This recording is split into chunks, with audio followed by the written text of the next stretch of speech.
Tonight marks the halfway point in the regular season as we come to you from historic Skip Bachman Stadium for Week 5 of TSC Touchdown Friday. Two teams both 3-0 in the league with one thing on their minds, and each other in the way. It's the defending Western Buckeye League champs, the St. Mary's Roughriders, and the league's offensive juggernauts, the Kenton Wildcats. And it's coming up next here on Game Face Ohio. You're on the go and don't have time for cords to be tying you down. That's why TSC created the Cord Cutter Bundle. You get big savings for bundling internet and cable, and there's no phone requirement. Choose from 20 megabyte, 50 megabyte, or 100 megabyte speeds. No phone, minimal TV, and all lightning fast internet. Ask about the Cord Cutter Bundles and come home to TSC. It's easy as 1, 2, 3, call TSC. Hello, Frost Roofing. Frost Roofing holds the same core values our company was founded upon nearly 9 decades ago. We proudly provide quality craftsmanship and top-notch service to each client we serve. We're licensed by several major roofing manufacturers to give you the right recommendations at the best value for your investment. With state-of-the-art equipment, cutting-edge technology, and our honest way of doing business, Frost Roofing is our area's preferred commercial roofing experts. To learn more, visit frost-roofing.com or call 419-739-ROOF. Back here in St. Mary's, Eli Alvarez and Paul Sadler with you for this Week 5 contest. Week 4 of the Western Buckeye League, Paul, and we've got two teams here that are undefeated in the WBL. It is, and this is as good as it gets this time of year. There's only 2 undefeated teams left in WBL play, and at the end of tonight, it's only going to be one of them. Let's take a look at our keys to the game, and we'll start first with the visitors from Kenton, Paul. Well, Kenton needs to get their defenses off the field. They are the number 2 offense, and then they're going against the number 1 defense. So they need to keep their offense on the field as well and then win the big play. And the keys of the game for the Roughriders. To rush and cover, it's the vaunted spread passing attack of Kenton. They need to pressure Sharp. They need to also cover their talented receivers. Offensively, they need to grind it out, and the turnover battle has been huge. This is 1 and 2 in the turnover ratio in the WBL, where St. Mary's is an incredible +11 and Kenton's an impressive +5. It's a great night for football here in St. Mary's. Not too hot, not too windy, just a perfect temperature for this Week 5 contest. Gabe Vanderveer will kick it deep for the blue and gold as it's going to be fielded around the 2-yard line by Jaden Cornell. Cornell will bring it up to the 20, trying to make a man miss, staying on his feet, showing some nice footwork across the 25, Cornell. And as mentioned, Ken's going to be led by Jaron Sharp. We're going to call him our player to watch. He currently leads the WBL in passing, averaging nearly 300 yards a game passing. Also has 14 touchdowns versus only 3 interceptions. And top that off, he was also 8th in the league in rushing. Sharp, the 6'3 senior, has been impressive to say the least so far this year. Will come out with an empty backfield in the shotgun. And we're going to see that a lot, although they will put it back in the backfield at times to run the ball, but definitely they're going to pass the ball a much higher percentage of the time.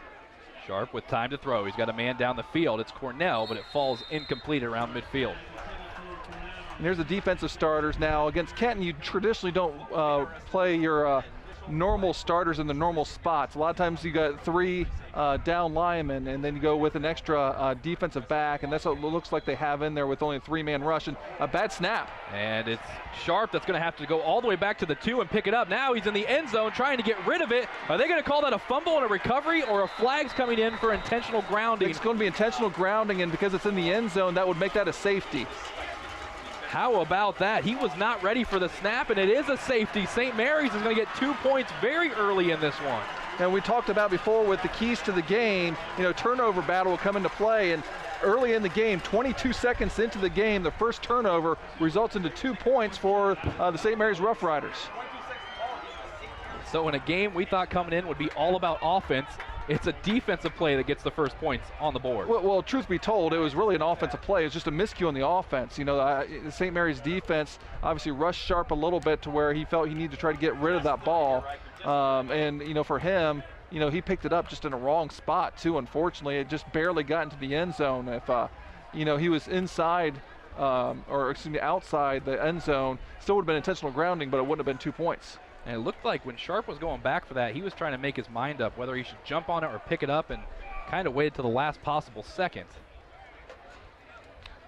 So, we don't see safeties a lot, but what will happen here is Kenton gets an option to free kick from the 20-yard line as opposed to, kicking from the 40. They can either use a tee or they can choose to punt it.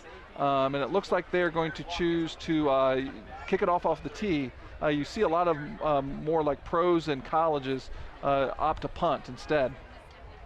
So what this does usually mean, though, is tremendous field position for the Roughriders, because they're kicking 20 yards back further, and the Roughriders have a very dangerous return game led by Sean Perry. It'll be Bryce Ellis, the 5'9" junior, to kick it for the Wildcats. And it will be Perry that comes forward to field it around the 30. Sean Perry, first touch of the ball tonight, following his blockers, trying to bounce it to the outside, staying on his feet all the way across midfield to the 45. So the first time the Roughriders are going to touch the ball and run an offensive play, they already have a 2-0 lead, and they're in Kenton territory. Offense is led by quarterback Braden Dunlap, but our player to watch is going to be Sean Perry, who just returned that kick. He is currently 6th in the WBL in rushing, and defensively, he's actually the leading tackler in the Western Buckeye League. And he's going to get the ball first, right up the middle. Perry staying on his feet, breaking tackles, still moving all the way down to the 25. Well, Perry is an explosive player, and even though he's 6th in the WBL, we kind of thought he'd be either the leading rusher or second leading rusher, somewhere in there. The first week of the season, he had 145 yards, and then he just isn't getting the same amount of carries, but it really hasn't hurt the performance of the Roughriders. Talk about how important he is, not just on offense, but defense, having that first rank in tackles in the Western Buckeye League. But, you look at Doug Fry's offense, what they're capable of, all the great backs they have, but Sean Perry is due for a good game, it seems like. Yeah, and, sometimes, Coach Fry kind of saves his guys at times, perhaps. And, this might be a time for him to shine. By the way, there was a flag that was on the field that last play, but they picked it up as an inadvertent flag. Perry with it again. Perry's going to go all the way to the house and score. St. Mary's rolling early here in this one. A quick 27-yard jaunt on a trap play by Sean Perry, and our player to watch strikes early. That is only his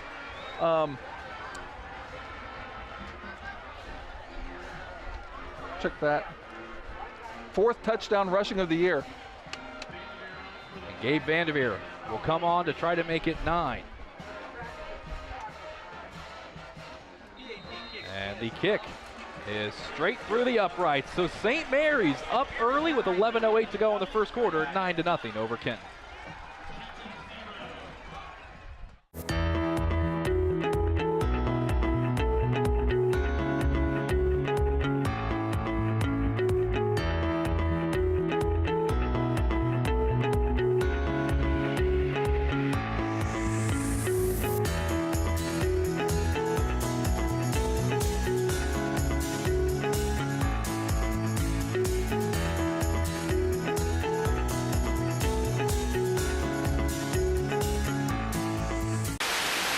Sometimes you just don't want to get out of your car. That's why TSC has made it easy for you to pay your bill. We have drive-up payment drop boxes at our St. Mary's and Wapakoneta offices. Just pull in, drive around, and drop off your payment. Just one more convenience to show you how much we appreciate you. TSC, give us a call and see. It's easy as 1, 2, 3, call TSC.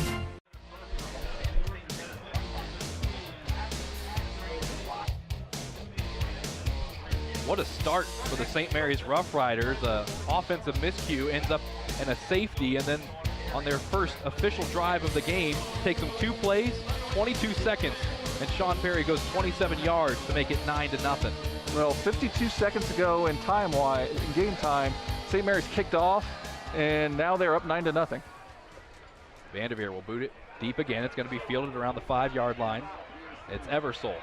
He'll bring it up to the 30, still breaking tackles. Jake Eversole is going to bring it down to the 40. And Carter Baldwin's helmet came off again. We saw that came off last week. You might need to tighten up that chin strap. So Jaron Sharp and his offense will get another crack at it.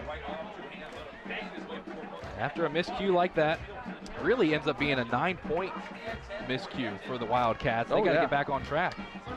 Well, and, Kenton, while they got to be disappointed with the start, they didn't come into this game expecting to not score more than 9 points. So they know that they're taking on one of the top defenses in the league, technically the top defense in terms of yardage. Sharp in trouble, trying to use his legs, but he gets it off to his favorite target, Cornell. He'll bring it across midfield and then some, up to the 35, and he'll be pushed out just across. And Cornell, as he mentioned, is leading the Western Buckeye League in receiving. Sharp's favorite target, only a sophomore, and he's a very athletic youngster. And Sharp looked like he was all kinds of trouble, but he found Cornell for a 23-yard gain. Quickly back to the line. Sharp now looking over for the call. Now look at St. Mary's. They only have 2 down linemen right now, but they also have 3 linebackers back there where any one of them look like they can blitz. And here comes the blitz. Sharp on the design QB draw, finds a lane across the 30, still moving his way down just shy of the 25. And Carson Fischbach ends up getting the tackle, but still kind of makes it kind of tough and puts the pressure on the Kenton offensive line because, they're going to run as many guys at you, and sometimes they might throw 6 guys at you and you can't block all of them. This is a Wildcats offense that's 3rd in the Western Buckeye League in scoring. 34.8 points per game this year. Although last week they were held in check fairly by the Wapakoneta defense, although Kenton did come from behind to win 15-10. Sharp trying to get away from the Roughriders defense, and he's going to have a first down, and he'll be brought down as Kenton fans think it's a horse collar. Just grabbing a jersey isn't a horse collar. A horse collar, you have to kind of get into the actual collar and pull down by the pads.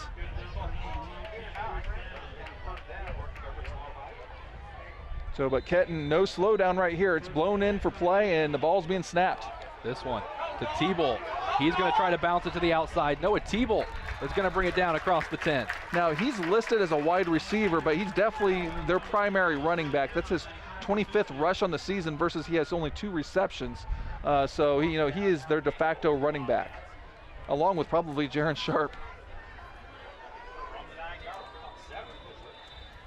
So the ball spotted at the 7-yard line, first down. Sharp looking for his receiver, and they had a lane to the end zone, but it was Bryce Ellis that couldn't come up with the reception. Yeah, a perfect play call for the blitz that was coming, running the little slip screen right into the middle to Ellis, and he just didn't look it in and try to run before he caught it. So this Kenton offense showing how explosive they can be. And I tell you what, there's a lot of action. There's still a lot of people trying to get into this game right there.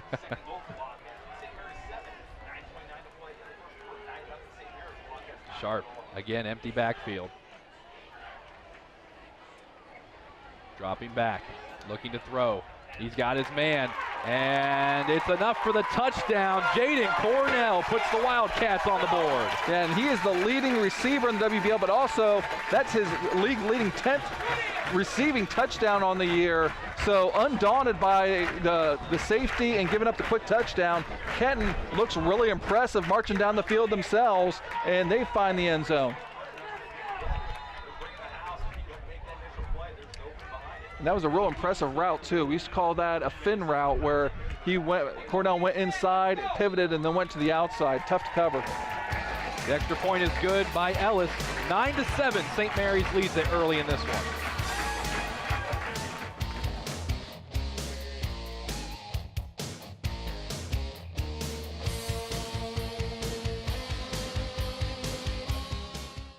Have you heard about TSC's referral program? Refer your friends and family, and you both get a credit matching the services they chose. That's right, we'll credit your invoice. There's no limit to the number of friends you can refer. So come back to your local hometown provider and bring your friends and family with you. We'll reward you both. TSC, give us a call and see. It's easy as 1, 2, 3, call TSC. Owen Kitchen and Bath Showroom has been family owned and operated since 1990. We can help you from start to finish with your entire project. Let one of our professional designers put the final touches on your project. Owen Kitchen and Bath now has 2 showrooms to better serve you in Wapakoneta and Lima. Owen Kitchen and Bath, cabinetry that will take your breath away at prices that won't.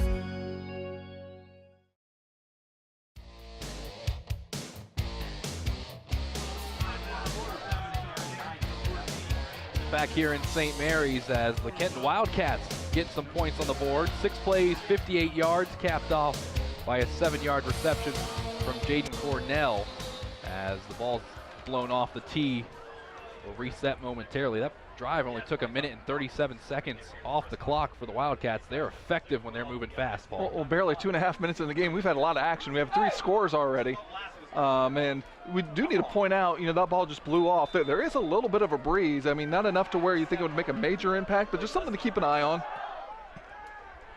This one's going to be fielded at the 20. The Roughriders with Triplett trying to bounce it to the outside, but the special teams unit for the Wildcats gets down there. And sometimes that's the best strategy against this team, against the Roughriders return game, is don't kick it as deep as you can so you keep it away from, Perry, Dunlap, and Howe. The last time the Roughriders offense was on the field, they only had to go 46 yards to find the house. This time, a little bit longer trek. They'll try to go straight up the middle, but not much doing.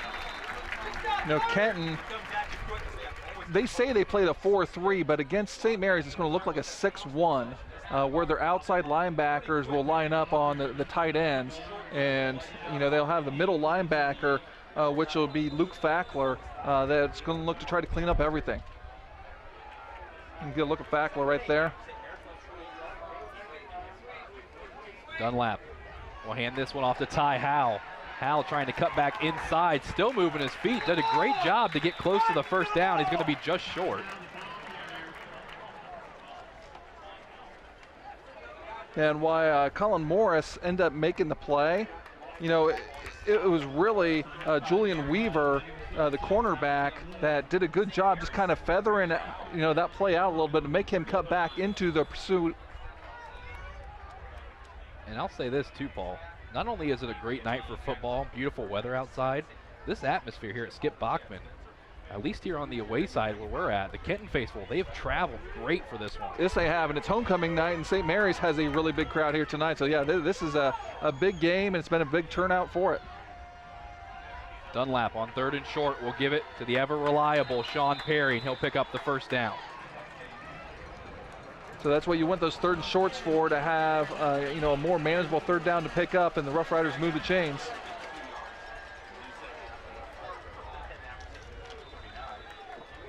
So this Kenton defense came into the game as the 4th overall defense in terms of points given up. However, they do give up nearly 200 yards a game on the ground, only 7th in the WBL. Triplett is going to get it on this one, and the defense had him. Got maybe a few more yards than you would have expected out of that, but it's still a minimum gain. Well, Kenton did a good job of flying to the ball to try to be able to minimize that gain. I think people, when they think of Kenton, they think of the teams of past. It's been all offense and not much defense. Not the case this year. This Wildcat squad, they can get it done on both ends of the ball. Oh, and their defenses have been really good over the years. They've had some stud players. Had the one kid that went to Michigan. Yeah. Noah Furbush. Yeah, he's making some plays for the Wolverines. And they've had some other Cornells over the years, been standout defensive players. And, they play a unique defense you don't see a lot of. And again, we always considered it more of a 6-1 than a 4-3, when we coached against it. And a lot of times they tilt one of the guys on the on your center, and it's a little bit different. You have to account for that in your blocking rules. So 3rd down and 4 with the ball right on the 45-yard line. Dunlap is going to keep it himself, and Dunlap's not going to go anywhere. Yeah, Trent Loris that time, second lean tackler along with Carter Bays for Kenton, able to get into the hip area of Dunlap and take him down right at the line of scrimmage. And Coach Fry sends out the punt team. However, especially in games like this, you need to make sure that you watch twice. And Kenton looks like they're more in a punt safe right now, just to make sure no shenanigans happen. Especially with Perry and Dunlap back there. It will be Perry to punt it away, but it's a direct snap to Dunlap. Dunlap, I don't think he's got enough for it, and Kenton will take over on down. And that's something Kenton was in punt safe because they didn't really expect them to punt the ball. So you had, as you mentioned, both Dunlap and Perry back there, the two most dangerous runners. Kenton was prepared for that fake, and now, although that technically doesn't count as a turnover, really that was a turnover with a defensive stop and great field position for Kenton. How about Mr. Omnipotent, Paul Sadler?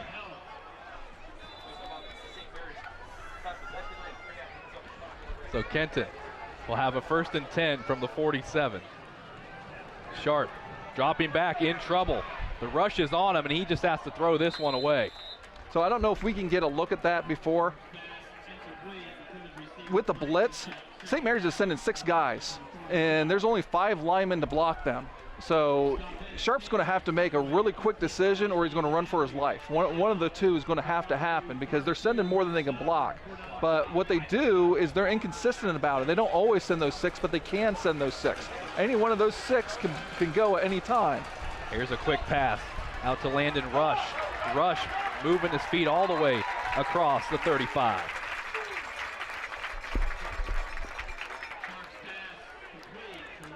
And Rush, another one of the targets. Cornell and Rush are his top 2 targets passing the ball. It'll be a 1st down after the 13-yard pickup from the 34-yard line. 5.5 remaining here in this first quarter of play. Sharp's going to roll out. He's going to pitch it to Cornell. Cornell trying to cut back inside, but St. Mary's defense doing a good job of standing tall. Yeah, an out run play there, a speed option, motioning Cornell into the backfield and kind of, running a different wrinkle out of St. Mary's, but St. Mary's was not fooled at all.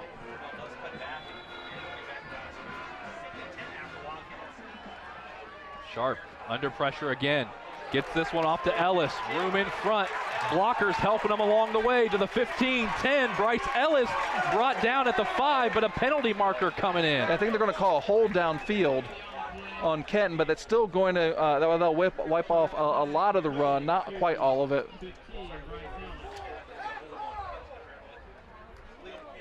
So, but once again, a tremendous play call on running the slip screen in behind that blitz. Once again, St. Mary's sent 6 guys when there's only 5 guys to block them. But what that means is there's only 5 more guys in the in the defensive backfield.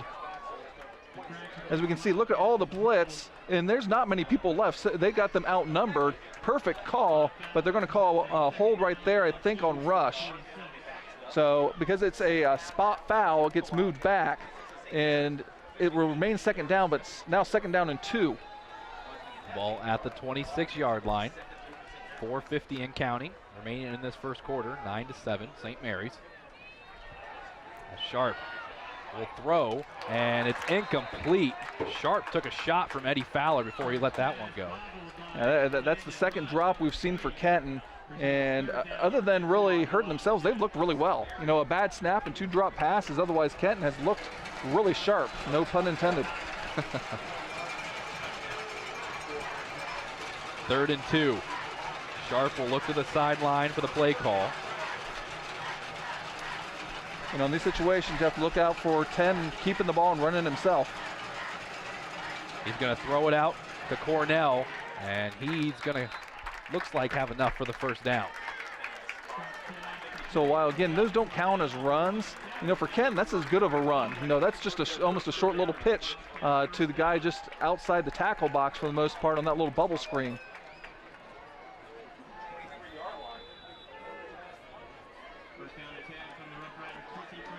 Sharp with a fresh set of downs to work with. Again, feeling the rush, rolling out to his left, throwing deep, and almost intercepted and almost caught for a touchdown through the hands of Sean Perry and through the hands of Bryce Ellis. Yeah, Perry tried to undercut the route, and it looks like he undercut it a little bit too much, and it either went over his head or through his hands, and then was almost caught for a touchdown. So bring up a 2nd down, but Sharp showing his ability to scramble outside the pocket and extend plays. And St. Mary's, by having those 6 guys, they're basically just going total man-to-man with no free safety help. Sharp looking to his right. He's got his man, Cornell. He's going to be wrapped up by Perry across the 20. Yeah, really short gain. I think that's only about 4 yards. To bring up a 3rd down. Ball at the 19-yard line. Sharp to Cornell, another screen set up. Cornell's going to be tripped up shy of the 15, and it will not be enough for the 1st down. Yeah, but you're going to be almost right in the middle of the field, and it looks like your kicker's got a heck of a leg, you know, and a field goal actually puts you up a point. So we'll see what the decision is here for 4th and 3, and it looks like going to leave his offense out there. Head coach Britt Flackler in his 5th year. St. Mary's looks like they're going to bring the blitz. And now we've got some whistles and a timeout taken by the Wildcats with 3:36 remaining here in the 1st quarter. St. Mary's leading 9-7.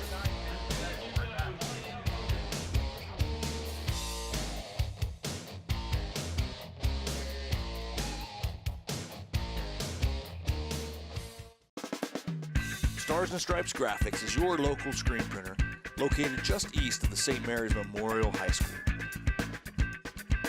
Visit our showroom for all things Rough Rider, including jackets, sweatshirts, hats, sweatpants, ball caps, and more. We also carry items for New Knoxville Rangers and select collegiate gear for Ohio State and Michigan.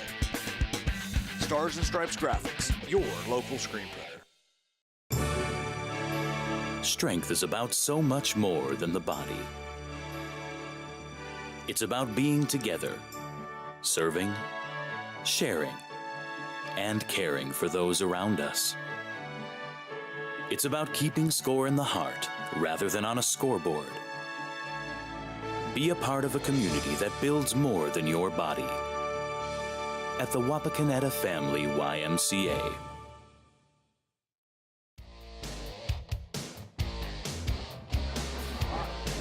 Out of the timeout, the Wildcats have talked about it. They're still looking like they're going to go for it on 4th and 3. Well, they're actually going to have a back in the backfield here, too.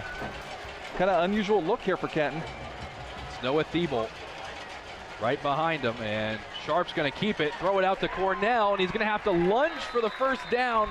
Let's see where the spot is. Cornell's convinced he got it. It's close, but I think he got it.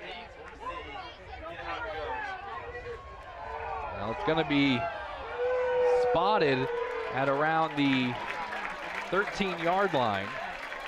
And they did go ahead and signal that a 1st down. So Kenton already on the ball and wanting to stay in attack mode. So a big 4th down conversion that time for the Kenton Wildcats.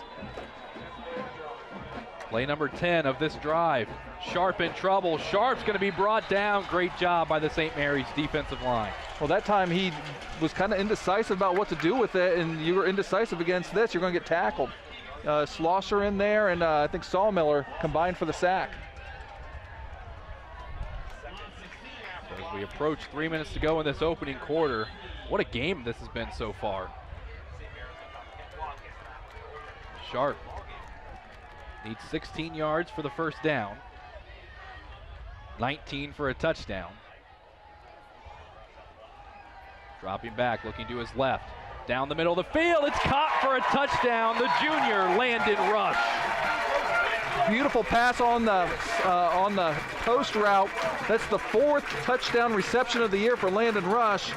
Sharp, that's his 16th touchdown pass, and for the disastrous start that happened, Kenton takes the lead here with 2:46 left to go in the 1st quarter.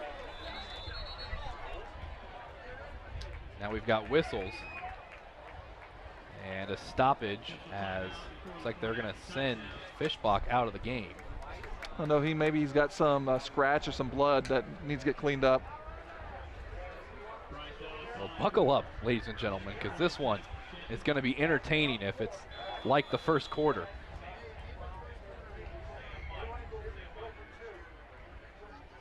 Ellis to attempt the PAT. Kicks on its way, and his kick is right through the upright. So Kenton retakes the lead over the Roughriders. Their turn when we come back.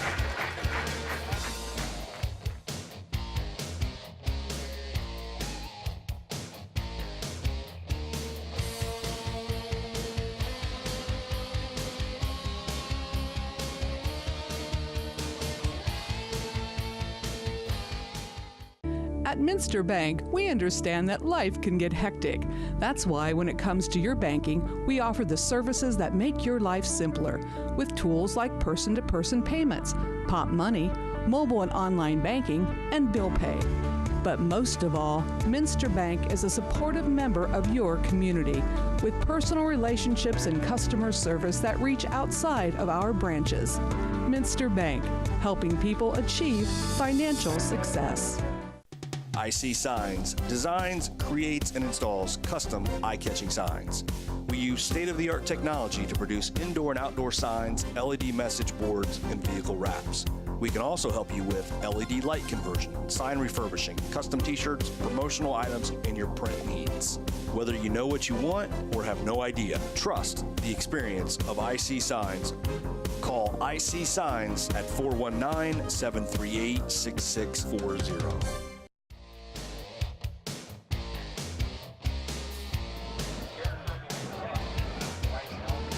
Wildcats take the lead thanks to an 11-play, 47-yard drive capped off by a 19-yard reception from Landon Rush. Just under 3 minutes of time elapsed on that drive. 2:59 for this Kenton offense. And they will kick this to the 25, a squib kick fielded by Christian Triplett. Triplett cut down at the 40. Well, I thought you were going to say Triplett tripped up is what I was looking for. There you go. So this is a matchup of state-ranked teams. St. Mary's, the #1 team in the state in Division 4, and although not listed just outside the top 10, Kenton is the 12th team in the state in Division 4. In fact, they're both in the same region, in Region 14, and right now they are #1 and #2 in that region. So there's an excellent chance you could see these two teams play again in the postseason. Handoff on the first play of this drive. Gains about 3. Clock continuing to move, and this is really one of those cases where you've got two teams with two completely different types of offenses, but two very effective offensive. And both of them like to attack. I mean, generally you see St. Mary's in and out of huddle just as quickly as, Kenton likes to snap the ball as well. But Coach Fry, kind of uncharacteristically here early on, kind of taking their time a little bit, at least on this particular one. Back to the shotgun. Dunlap, empty set. And a flag is going to fly. It looks like we might have a false start against the Roughriders.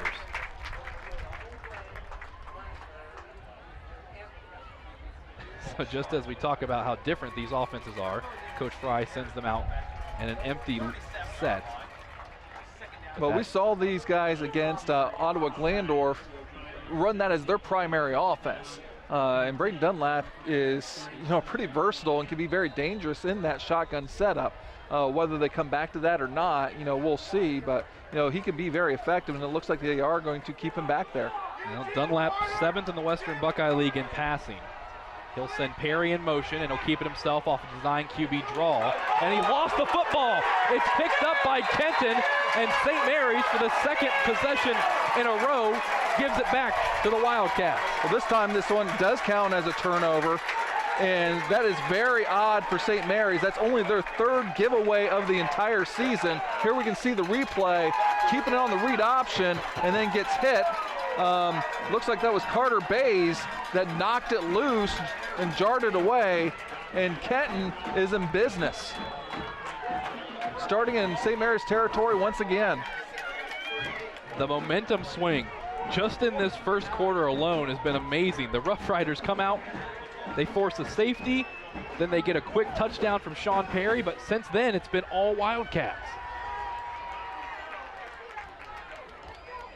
Sharp, send a man in motion.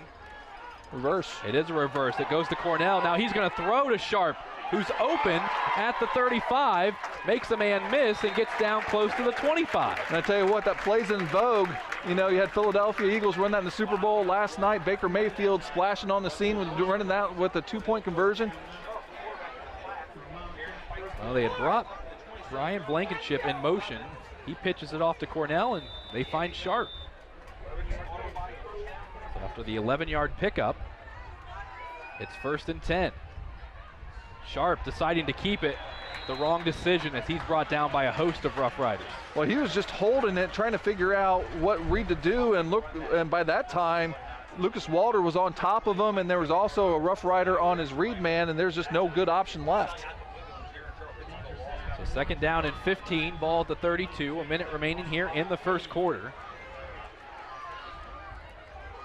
So, you know, St. Mary's is not going to go away from being aggressive. They're still going to bring a lot of pressure. Incomplete as Dunlap was all over Cornell. And you know what? The adjustment that St. Mary's just did, that's the third time that they've tried to run that screen. The first two were wide open. But this time, Braden Dunlap was tighter in man-to-man so that no one could kind of knock him off his course, so he was right there. So now with third down and 15.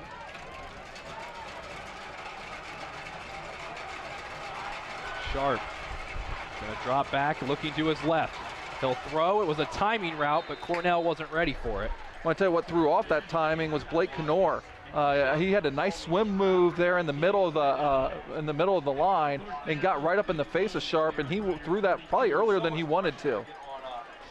Now, kind of given the time, normally you don't go for it a lot on 4th and 15, but when you're at the 32, there's not really any other good options. You know, it's too long for a field goal in high school. You're not going to punt from here, and you got an offense that can get, you know, chunks of yardage if things go well. Keep in mind, Jaron Sharp does do the punting for the Wildcats as well. They'll drop back to throw. They need 15 yards. Pump fakes, throws deep to Cornell. In coverage and incomplete. That was Carter Ballweg that was on the battle of number ones. Yeah, they tried to do a double move on Ballweg, and he wasn't going for it, and he was in perfect position. And truthfully, Cornell ended up turning into the defensive back. You can see him knock that away, and looks like he's still there down on a knee. Yeah, Cornell, right where he landed, has his helmet off, and they're going to come out to take a look at him. That could be a big loss if he's unable to come back in this one, but he's up on his feet now.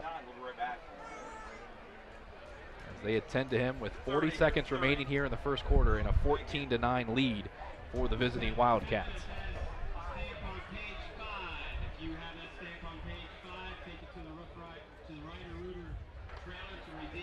And Paul, this could be a big blow. I mean, he's walking off under his own power. Well, and I don't like speculating. You know, he could be back in one play. You know, we'll kind of see how that works. So here we'll take a look at the WBL standings. As mentioned, you know, these are the two top dogs. You know, Kenton has a non-league blemish with week 1 against Coldwater, but so far there's two 3-0 teams, and they're playing here tonight. And, you know, this is, you know, why this is such a big game. You know, one of these teams is going to be in, you know, the driver's seat for the Western Buckeye League for the foreseeable future, and the other team's going to have to hope for some help afterwards. So Cornell able to make his way off the field as they'll take a closer look at him on the sidelines. And after the turnover on downs, Braden Dunlap and his offense will set up at around the 30-yard line. Sean Perry gets it, trying to move out to the sideline. He'll be brought down across the 35. Well, it looked like Kenton was doing a really good job stringing that out, but then Perry just finally got to a place on the corner where he could go north and south a little bit and got a nice gain. 33 seconds left in the quarter. This is going to be a fun one, just based on how this first quarter has gone. Oh, there's been all kinds of action so far. There was a penalty marker down, and it's going against the Wildcats. Well, they're calling the chop block, and they're calling it on the defense. And while you don't see this a lot, basically what happens when they call this is when teams pull their guards, or could be pulling their tackles, you know, sometimes instead of sitting there, allow yourself being blocked, they go down low and try to create a pile up, and that's as illegal as if an offensive player was doing it. Ty Schlosser with the carry, picking up about 6. And Schlosser, just kind of, again, coming back into the lineup, was going to be a key cog to this offense and defense for this team. You know, only back in the second game of game action so far this year. And the Roughriders don't need to run a play before the end of the quarter, as we're down to 6 seconds. But the first quarter has been entertaining, to say the least. Kenton on top, 14-9. Stay tuned. Second quarter is going to be even better after this.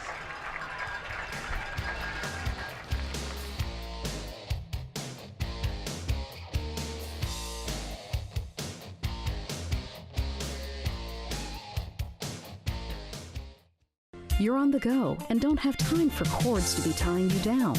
That's why TSC created the Cord Cutter Bundle. You get big savings for bundling internet and cable, and there's no phone requirement. Choose from 20 megabyte, 50 megabyte, or 100 megabyte speeds. No phone, minimal TV, and all lightning fast internet. Ask about the Cord Cutter Bundles and come home to TSC. It's easy as 1, 2, 3, call TSC. Hello, Frost Roofing. Frost Roofing holds the same core values our company was founded upon nearly 9 decades ago. We proudly provide quality craftsmanship and top-notch service to each client we serve. We're licensed by several major roofing manufacturers to give you the right recommendations at the best value for your investment. With state-of-the-art equipment, cutting-edge technology, and our honest way of doing business, Frost Roofing is our area's preferred commercial roofing experts. To learn more, visit frost-roofing.com or call 419-739-ROOF.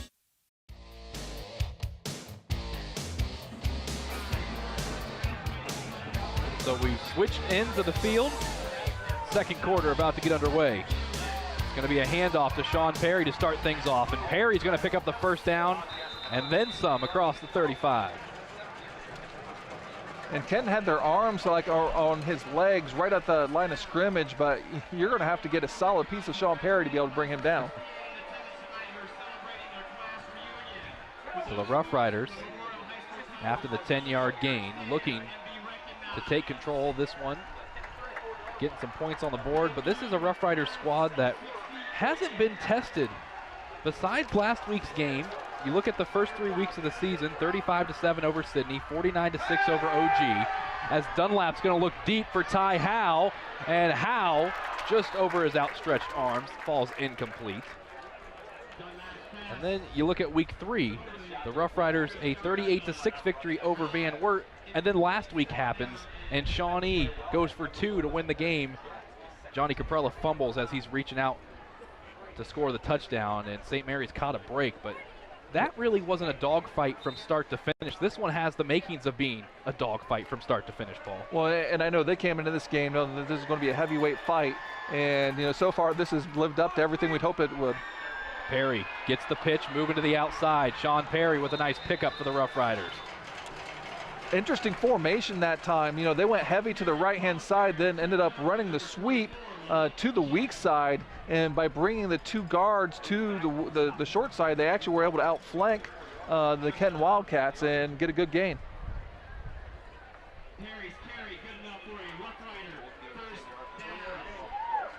So the 10-yard pickup will make it 1st and 10 from the 24. Dunlap will hand it off to Perry up the middle. This time, the Wildcats defense was ready for him. Noah Eichenberry right in there to be able to get the tackle, and you don't get Sean Perry very often for no gain, or in this case, a short loss, I believe. Nice play. Perry early in the game with 9 carries for 74 yards. Well, that's the reason he was our player to watch. But over half of that was on his first 2 carries of the game. So 2nd down and 10. Dunlap will give it to Perry up the middle again, and Perry will be brought down right at the 20. Trapped in Eichenberry once again, and he's a big, strong dude. He is able to get those arms around Perry, take him down himself. Now Eichenberry coming into this one of the leading tacklers for this defense. Over 25 tackles so far this season for him. Well, and it won't come into play too much this game, and he actually 6 sacks on the short season as well, which is very impressive. A big 3rd and 5 with 10 minutes to go here in the first half. It's going to be a give to Perry, and Perry is going to be dropped short of that 1st down marker. Carter Bays with the first initial contact in the backfield on Sean Perry. So this is going to bring up another 4th down. So not a lot of intrigue we've been seeing on 4th down. Remember, We saw the fake punt on a 4th down earlier by St. Mary's. We've also seen Kenton convert a 4th down. Ball at the 17 as the clock continues to run. 3 yards for the first down. Yep, they'll need to get to about the 14-yard line. Perry in the backfield with Schlosser, but we're going to have a timeout first by head coach Doug Fry with 9:12 remaining here in the second quarter. 14-9. Kenton on top of St. Mary's.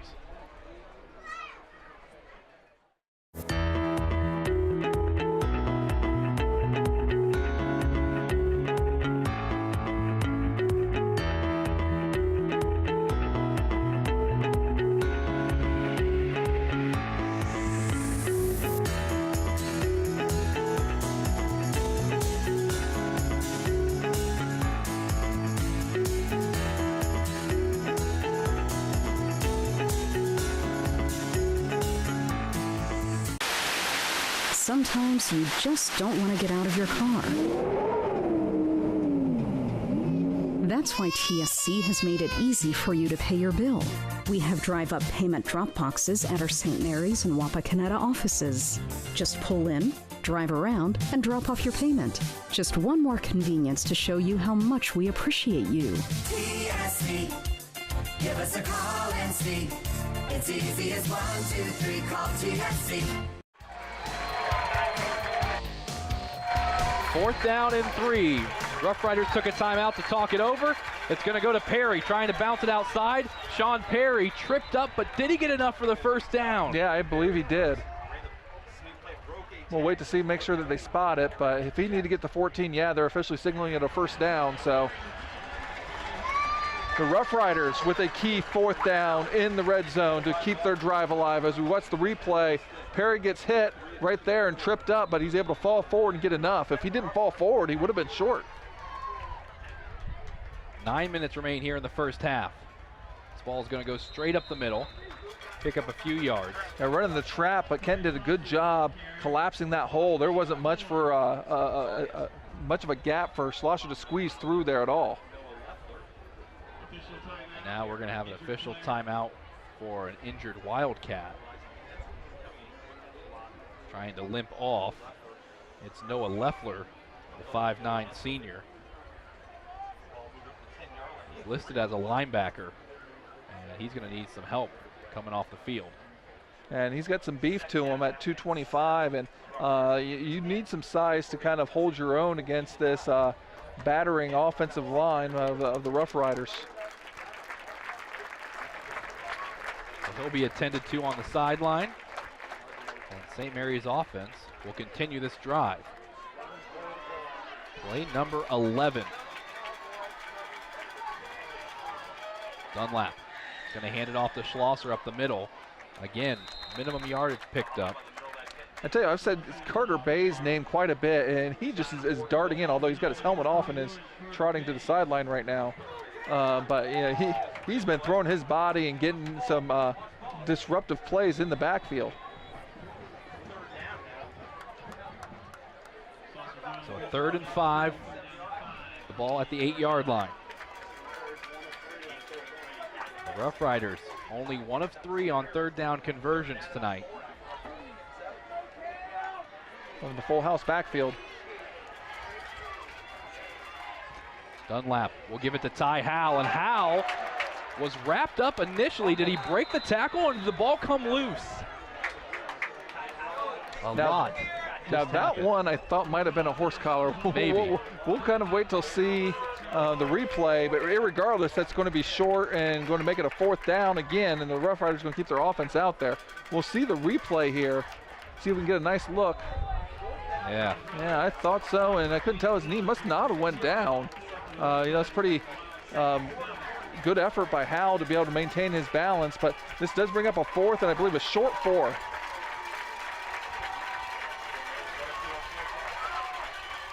they'll go right back to Howell. This time he follows his blockers and trots into the end zone. The Roughriders are back on top. A key 4th down conversion. The first one was only for a 1st down. That one is for 6. And Ty Howe with his first rushing touchdown of the year. As St. Mary's retakes the lead, and they look like they're going to keep their offense out there and go for 2. Trying to make it a 3-point ball game.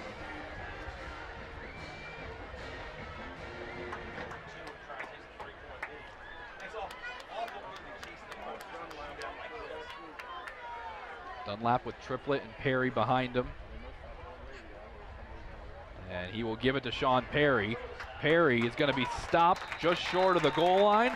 So a failed 2-point conversion, but the Roughriders retake the lead. It's a 1-point ball game with 7:24 remaining here in the first half.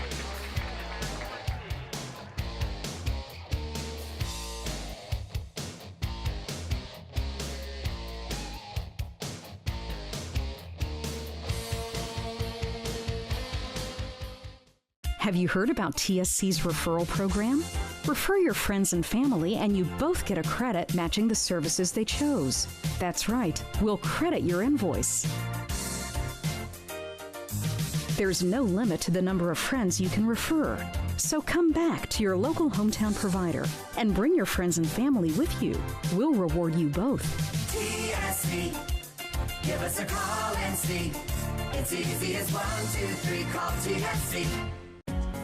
Owen Kitchen and Bath Showroom has been family owned and operated since 1990. We can help you from start to finish with your entire project. Let one of our professional designers put the final touches on your project. Owen Kitchen and Bath now has 2 showrooms to better serve you in Wapakoneta and Lima. Owen Kitchen and Bath, cabinetry that will take your breath away at prices that won't.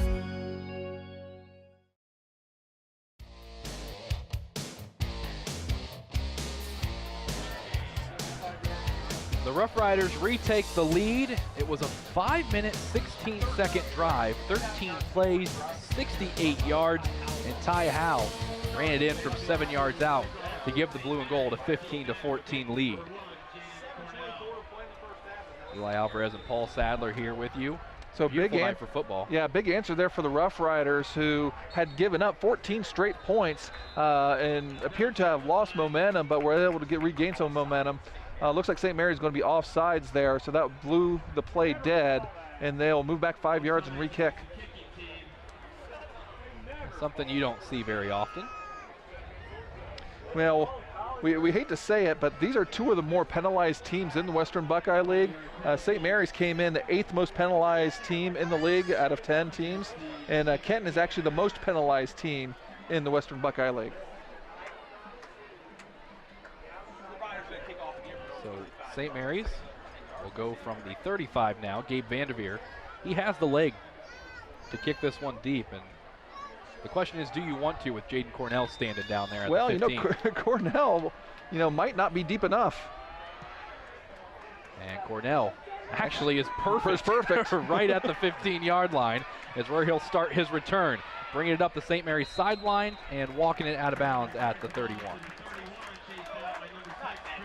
Well, we've seen Vanderveer put it in the end zone before, but, they must have had the sabermetric scouting report and was right where he needed to be. So we'll get another look at this exciting Kenton offense and Jaron Sharp. Yeah, and Sharp so far is 8 for 16 passing for 75 yards and 2 touchdowns. Not eye-popping in terms of passing percentage, but still just so dangerous. And I know we were concerned with Cornell being injured before, but he is out there. 5 wide receiver set once more. Cornell right there in motion. St. Mary's defense trying to give him a bunch of different looks. As Sharp's going to roll out, and he had a man in Rush and Cornell in the general area of where the ball was thrown. Yeah, sometimes, they have their routes, but then they can go ahead and read something. Cornell, in that case, was running an out route, but then once he saw Sharp scrambling, you tend to break off your route, either coming back or going deep. He opted to go deep and going where Rush was. Either way, it was a little bit too far to the sideline. You're going to throw it out to Rush at the 30. Rush with blockers in front, still moving down to midfield. And honestly, if the Roughriders were going to defend the Wildcats like that, you might see that play a little bit more often. They only have 2 guys around where there are 3 receivers, and 2 of those can block, and then they got another guy too far away to come up. We'll see if they come back to that play. 18-yard pickup this time. It's Thiebel that's going to get it. He's going to gain maybe 3.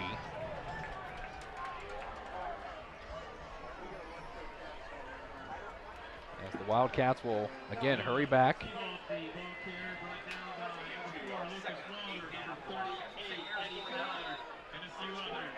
.640 remaining here in the first half. 1-point Rough Rider lead. This Kenton offense has looked very dangerous. Sharp looking to throw deep. He's under pressure. Eddie Fowler able to get away from him. Now Sharp's going to throw, and it is completed by Blankenship, making men miss all the way down to the 20, still moving down to the 5, finally knocked out by Braden Dunlap. Tell you what, an adjustment, first of all, by Sharp. Blankenship just kind of sat down as opposed to breaking off his route, and Sharp was able to hit him, and then Blankenship showing his speed, only his 6th catch of the year, and he made some guys miss right there with Fishbach and almost took it to the house. What a response so far for the Wildcats after the 45-yard pickup. It's the 1st and goal from the 4. Sharp dropping back, has to deal with a blitz, throws it, and it's caught by guess who? Jaden Cornell. 2nd time this game that they have matched up, and Kenton retakes the lead right back.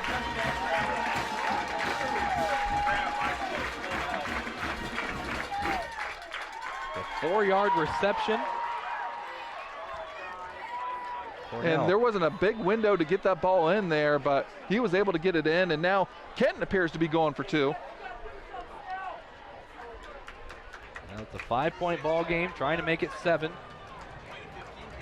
Sharp trips to his right. Let's send Cornell in motion. And he'll roll out to the right. Sharp back to the middle, and it's caught. And just like that, it's a 7-point ball game, and now we've got flags on the field as there's a Wildcat with his helmet off. I tell you what, not many high school players could make a throw like that. Sharp rolling to his right, then threw it back across the middle to his left. So 22-15, the Wildcats take the lead over the Rough Riders.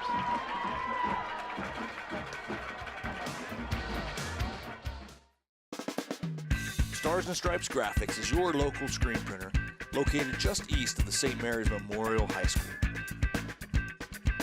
Visit our showroom for all things Rough Rider, including jackets, sweatshirts, hats, sweatpants, ball caps, and more. We also carry items for New Knoxville Rangers and select collegiate gear for Ohio State and Michigan. Stars and Stripes Graphics, your local screen printer. Strength is about so much more than the body. It's about being together, serving, sharing, and caring for those around us. It's about keeping score in the heart rather than on a scoreboard. Be a part of a community that builds more than your body. At the Wapakoneta Family YMCA.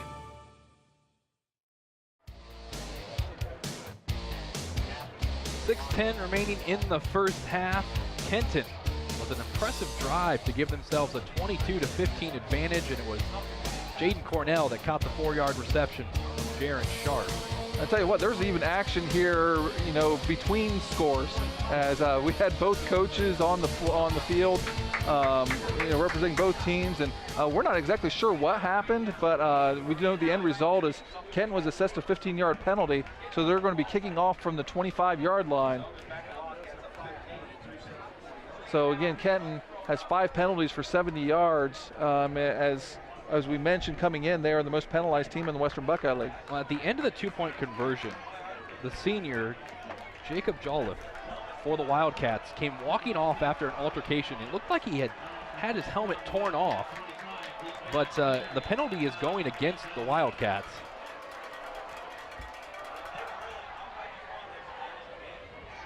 And And this will be fielded by Dunlap at the 30. Dunlap moving his way close to midfield. And the 15-yard penalty is going to give tremendous field position almost near the 50 for the St. Mary's Roughriders. So we're going to look here to say right in the middle of the screen if we can see something. 62 right there. And that's all we got. So well, it was after the play. Get from that what you can get. After the play is what the flag was for, but it's interesting. Things starting to heat up, and why not? This has been a great game. Ty Howell is going to get the carry. Howell bounces to the outside, but there's flags on the field. This one might be coming back, but Howell's still going to take it to the house anyway. And St. Mary's fans rejoicing. Kenton fans saying, hold on a minute. Yeah, that would be a 53-yard touchdown run if he's able to get it. Howell, that would be his second touchdown of the game.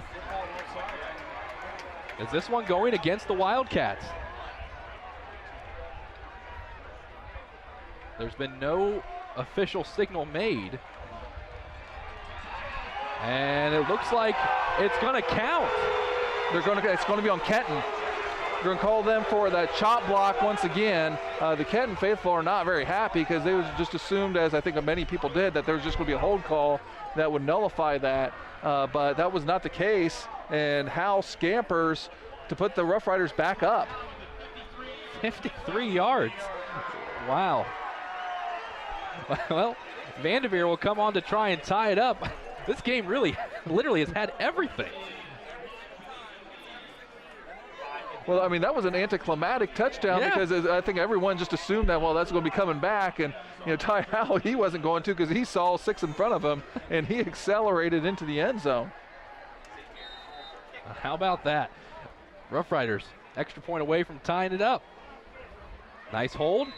Vanderveer's kick. Right down the middle. 22-all is our score with 5:52 remaining. The Boo Birds are out here on the Kenton side. We'll be back right after this.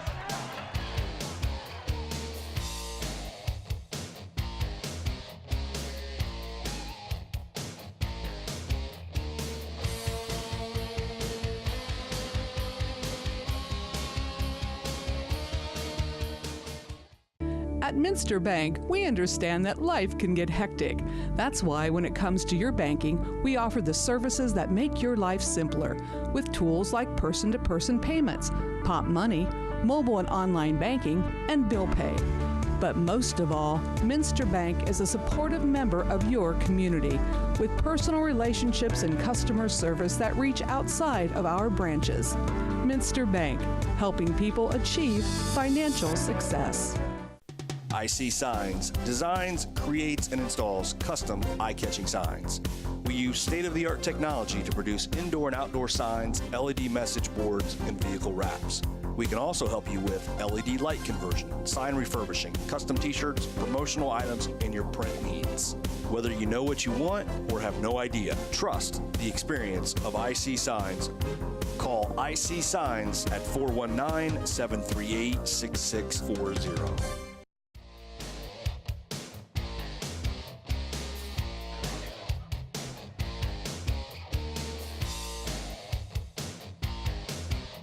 Down on the field.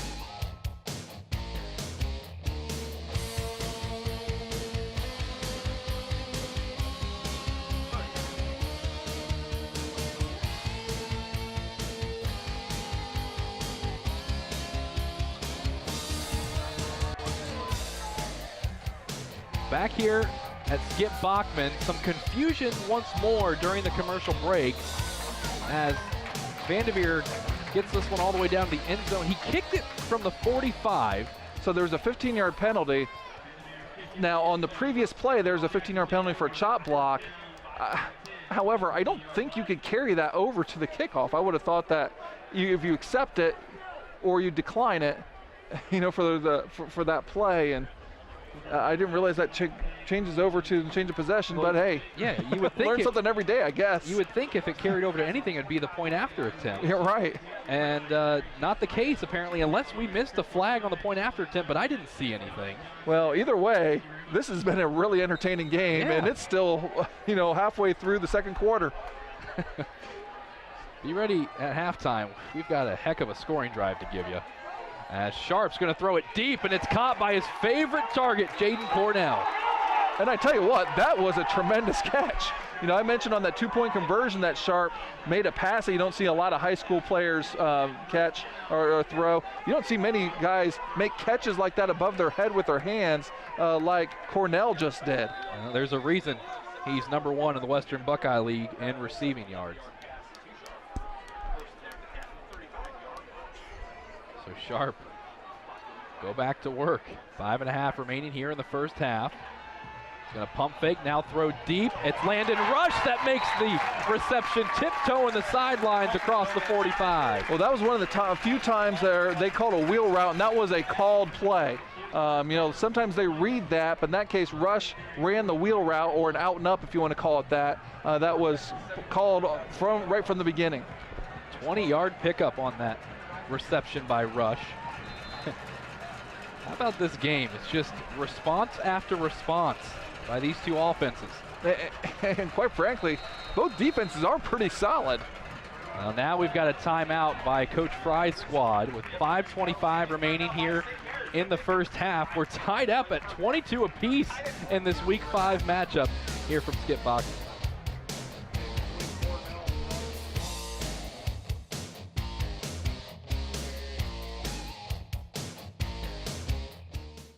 You're on the go and don't have time for cords to be tying you down. That's why TSC created the Cord Cutter Bundle. You get big savings for bundling internet and cable, and there's no phone requirement. Choose from 20 megabyte, 50 megabyte, or 100 megabyte speeds. No phone, minimal TV, and all lightning fast internet. Ask about the Cord Cutter Bundles and come home to TSC. It's easy as 1, 2, 3, call TSC. Hello, Frost Roofing. Frost Roofing holds the same core values our company was founded upon nearly 9 decades ago. We proudly provide quality craftsmanship and top-notch service to each client we serve. We're licensed by several major roofing manufacturers to give you the right recommendations at the best value for your investment. With state-of-the-art equipment, cutting-edge technology, and our honest way of doing business, Frost Roofing is our area's preferred commercial roofing experts. To learn more, visit frost-roofing.com or call 419-739-ROOF.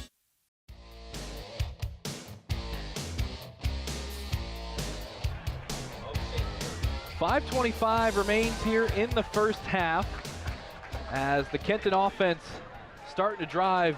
They have been effective through the air in this one, Paul. Yes, they have. And the combination of Rush and Cornell have 12 catches for 132 yards and 3 touchdowns so far. And of course, just as we say that, they hand the ball off to Noah Thiebel. They'll bring up a second down and about 6. But yeah, that combination of Rush and Cornell, the bread and butter of this Wildcats offense so far. And of course, Sharp as he finds Cornell for another big gain. I tell you what, I am impressed with Cornell.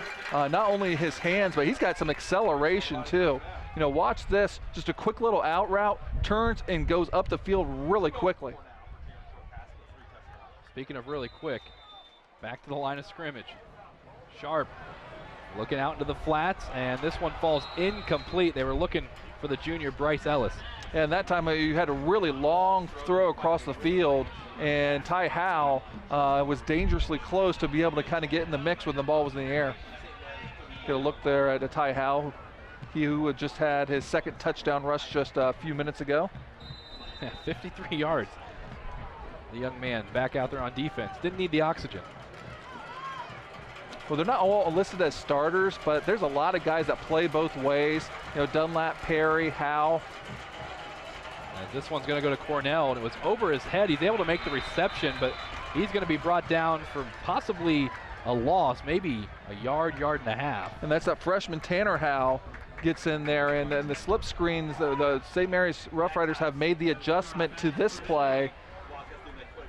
And you see actually Howe was able to evade that block of Bobby Hasley. They'll bring up a 3rd down and 11 with the ball at the 34-yard line. But you're assuming this is going to be 4-down territory. But unlike a lot of teams that would try to get half of this, you know, Kenton will probably just try to chunk it. Wildcats 0 for 3 on 3rd down conversions tonight.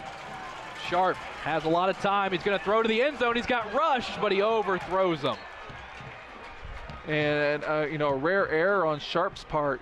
He's been uber accurate so far, and sometimes his guys didn't come down with it, but it's usually not because he's not putting it where they could catch it. This one was his fault, just a little bit long, because you can see Rush was open and behind the Rough Rider defensive backs. This will bring up a 4th down and 11. So the Rough Rider defense looking to get a rare stop and get off the field against Kenton, as Kenton will call a timeout. 4:02 remaining here in the second quarter, We'll keep it right here. And probably try to just catch our breath a little bit, because there's just been so much going on, so much to talk about. The storylines just of how big of a game this is, and then you throw into how exciting the game has been, Eli. It's just, and then you look at the crowd that's around here. I don't know if we can get some look with our cameras, but between how big of a game this is, the number 1 team in the state, St. Mary's, against the number 12 team in the state, the stands are full on both sides, and then you look around standing by the fence, there's not a gap there, and sometimes they're standing 2-3 deep behind there as well. So just a great atmosphere for high school football tonight, great weather, and just an entertaining as heck game. Some great shots by our crew.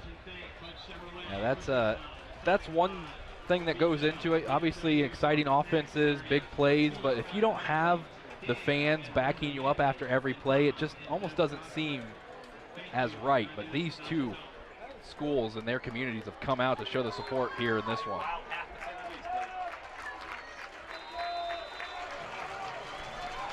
So out of the timeout, a 4th and 11 for this Kenton Wildcat offense. Sharp dropping back, looking for his receivers, going to have to make something out of nothing, and he gets rid of it. It's caught, but no, they're going to say it's incomplete as it bounced to Trent Lawrence. Ooh, and that was millimeters away from being a miraculous passing catch for what was likely going to be a 1st down. We'll see the replay. St. Mary's changed it up, only sent 3, and we can see, that definitely bounced in. Great shot there, guys. It did. Great job by our crew catching that one. So kind of a change up there by defensive coordinator Nick Yale. He's usually has his choice of sending 6 guys, and he's usually sending 5 or 6 of them every play. That time he only sent 3. So now it's the Rough Riders who will have a chance to maybe put up the final points of this first half. And I think that would be the hope for Coach Doug Fry's team. He would love to score points. I think he'd love to score points with no time left on the clock if he could plan it that way. Well, they're going to start off with a run to Ty Schlosser. And you look at the drives for St. Mary's, scoring 22 seconds, first touchdown of the game, and then their second touchdown of the game was a 5-minute and 16-second drive. Well, really only that second touchdown drive is what you would usually associate with St. Mary's, a long drawn-out drive, no really, big gash plays, just, solid yardage each time. But the first and third drives were just really long runs. Yes, Fishbach's going to get the carry here. Fishbach with some room to run. Speaking of those long runs, Carson Fishbach moving his feet, getting all the way down to the 15-yard line. Well, one of the keys to the game was the big play, and both teams have had big plays, but St. Mary's has answered with the most recent big play. Carson Fishbach, he doesn't get a ton of carries, but this time he gets one of the biggest of the year. A 48-yard run there by Fishbach. So much for scoring with maybe no time left on the clock. I think these two teams are just trying to break the record for most points scored in a game. I tell you what, this has been one of the most entertaining and fun games to watch that we've done in such a long time, offensively speaking. As this is going to be a give to Sean Perry, and he's going to be wrapped up. Again, that time Landon West able to get into him somewhat early. Clock's ticking, and for St. Mary's, that's a good thing. The more time goes off, that's less time that Jaron Sharp and Cornell and the boys can do some damage. Sounds like a band. Cornell and the boys. I tell you what, there's a lot of hype coming into this one about this Kenton offense, and they've proven they can hang in there with the best of them. 2nd and 6, ball at the 11. Our statistician, AJ Lisi's got jokes, and Kenton's got some big hits as Ty Schlosser's brought down. Eichenberry mentioned him before. You know, their sack leader with the tackle for loss that time, getting into the backfield. So a 3rd down and 7 after the 1-yard loss. The ball is at the 12. And neither team really with a high percentage on 3rd down, if you want to kind of give credit to the defense on that. St. Mary's only 1 for 4 on 3rd down conversions. Kenton has yet to convert a 3rd down. Clock running down to minute 45. And it's going to be a rollout to Dunlap. He's looking to throw. Now he's going to keep it. Dunlap cutting back inside, reaching out across the 5-yard line. And he's going to have the 1st down. So that's the bootleg, a traditional kind of option out of the wing T. You know, they always say that it's a run first, although a lot of times the quarterbacks do try to see if they can get that receiver downfield. Kenton did a good job covering. I believe Ethan Freewalt was the prime receiver in the end zone. Dunlap didn't like what he saw, so he decided to run it, and was a good decision as it gives them a 1st and goal. So 4 yards to go for the touchdown.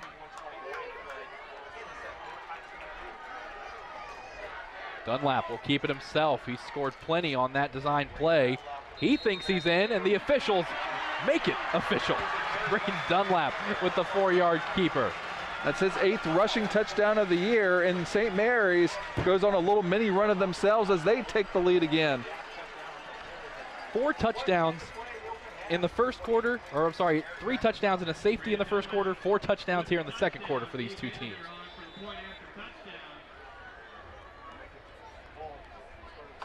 The Roughriders will get the ball to start the second half as well, as Gabe Vanderveer makes it 29-22. St. Mary's on top, and no shortage of offense here in this one.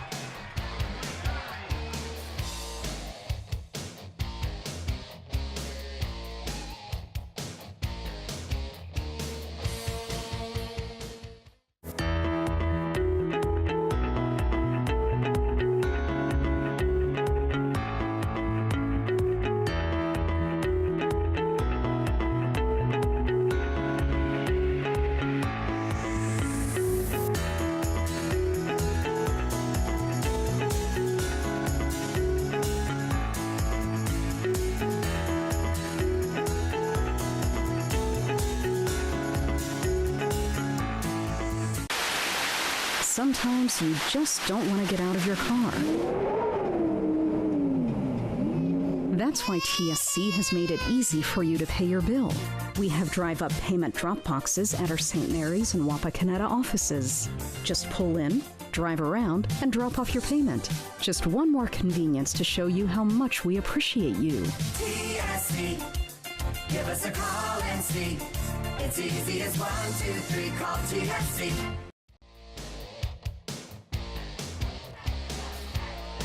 29-22, St. Mary's retakes the lead. It was a 6-play, 66-yard drive capped off by a 4-yard run on the QB keeper from Braden Dunlap. And they did all that in 2 minutes and 43 seconds. But as Paul and I were just discussing during the break, that's plenty of time for this Kenton offense. As Eversole will bring it up to the 25 and then be brought down. That gets the St. Mary's faithful up on their feet. So 103 left, but again, you know, when you have this passing offense, if it's incomplete, the clock stops. Yep. And when you get 1st downs, the clock stops at least, you know, for a short time. You have 1 timeout left, so, you know, you can't relax on this Kenton offense. You know, Sharp is looking for Cornell and Rush. Big time players. This is a big time point of the game, trying to get even before halftime. 51 combined points already here, and this first half isn't even over yet. Sharp pump fake and now throwing deep. He's got Landon Rush, but just overthrows him. He was double covered by Ballweg and Braden Dunlap. Yeah, it would have had to been a perfect pass to be able to get in there as he decided to kind of go deep again. That's what makes him so dangerous. 55 seconds left in the first half, a 2nd and 10.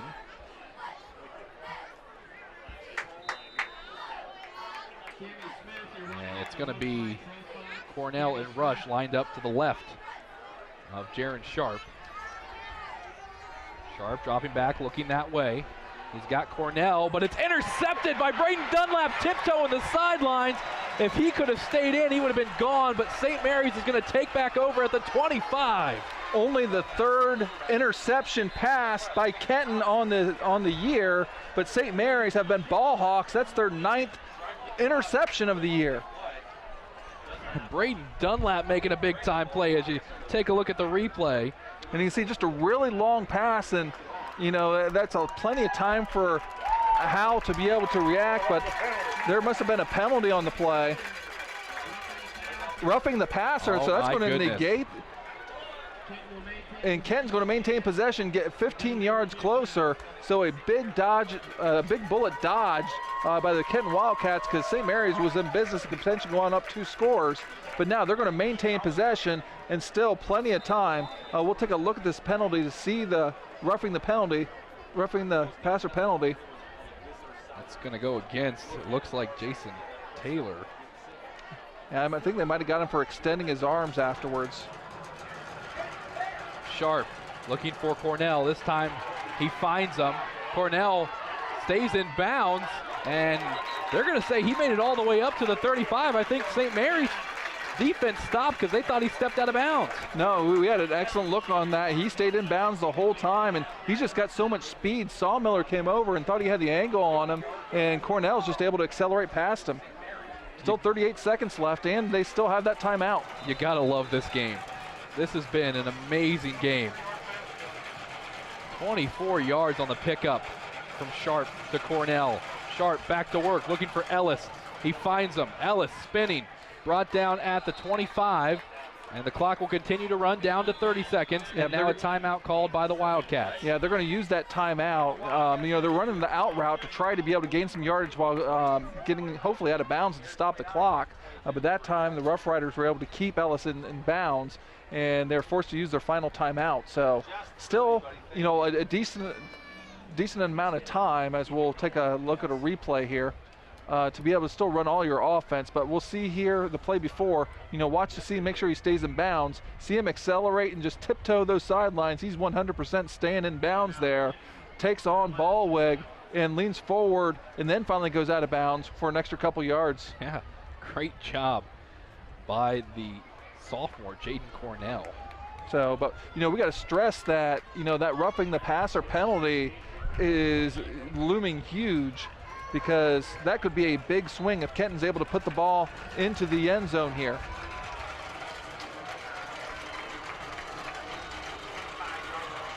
Ball at the 25.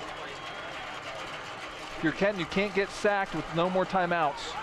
Going to have to get rid of that ball. Sharp does exactly that, and it's almost picked off, but it's Ellis that makes the reception, and he's going to be pushed out shy of the 5. Playing with fire that time on both ends. Sharp a little bit tardy with the long pass again. Ballweg goes for the interception this time, and by him missing this allows Kenton to be right on the doorstep. As we can see, extend the play, and it goes right in front of him. Great concentration on that to be able to make the catch. That's kind of the old distraction drill. 16-yard pickup. 17 seconds remaining here in the second quarter. Sharp dropping back, looking to his left. He's got his man, and it's picked off. Oh my goodness, Carter Ballweg with the deflection going the other way, and he's going to be chopped down at the 20. Are you kidding me? This game. So an interception was overturned because of a penalty earlier, but this time off a ricochet, Carter Ballweg makes, I believe, his 3rd interception of the year, which would give him the WBL lead. And only the 3rd interception thrown on the year by Jaron Sharp.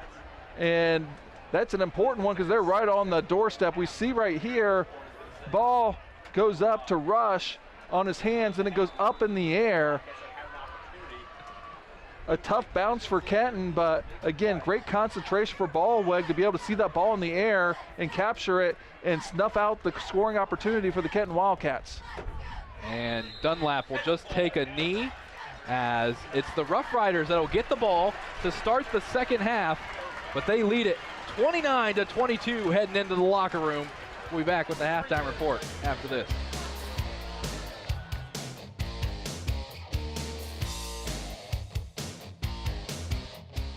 Have you heard about TSC's referral program? Refer your friends and family and you both get a credit matching the services they chose. That's right, we'll credit your invoice. There's no limit to the number of friends you can refer. So come back to your local hometown provider and bring your friends and family with you. We'll reward you both. TSC, give us a call and see. It's easy as 1, 2, 3, call TSC. Owen Kitchen and Bath Showroom has been family owned and operated since 1990. We can help you from start to finish with your entire project. Let one of our professional designers put the final touches on your project. Owen Kitchen and Bath now has 2 showrooms to better serve you in Wapakoneta and Lima. Owen Kitchen and Bath, cabinetry that will take your breath away at prices that won't.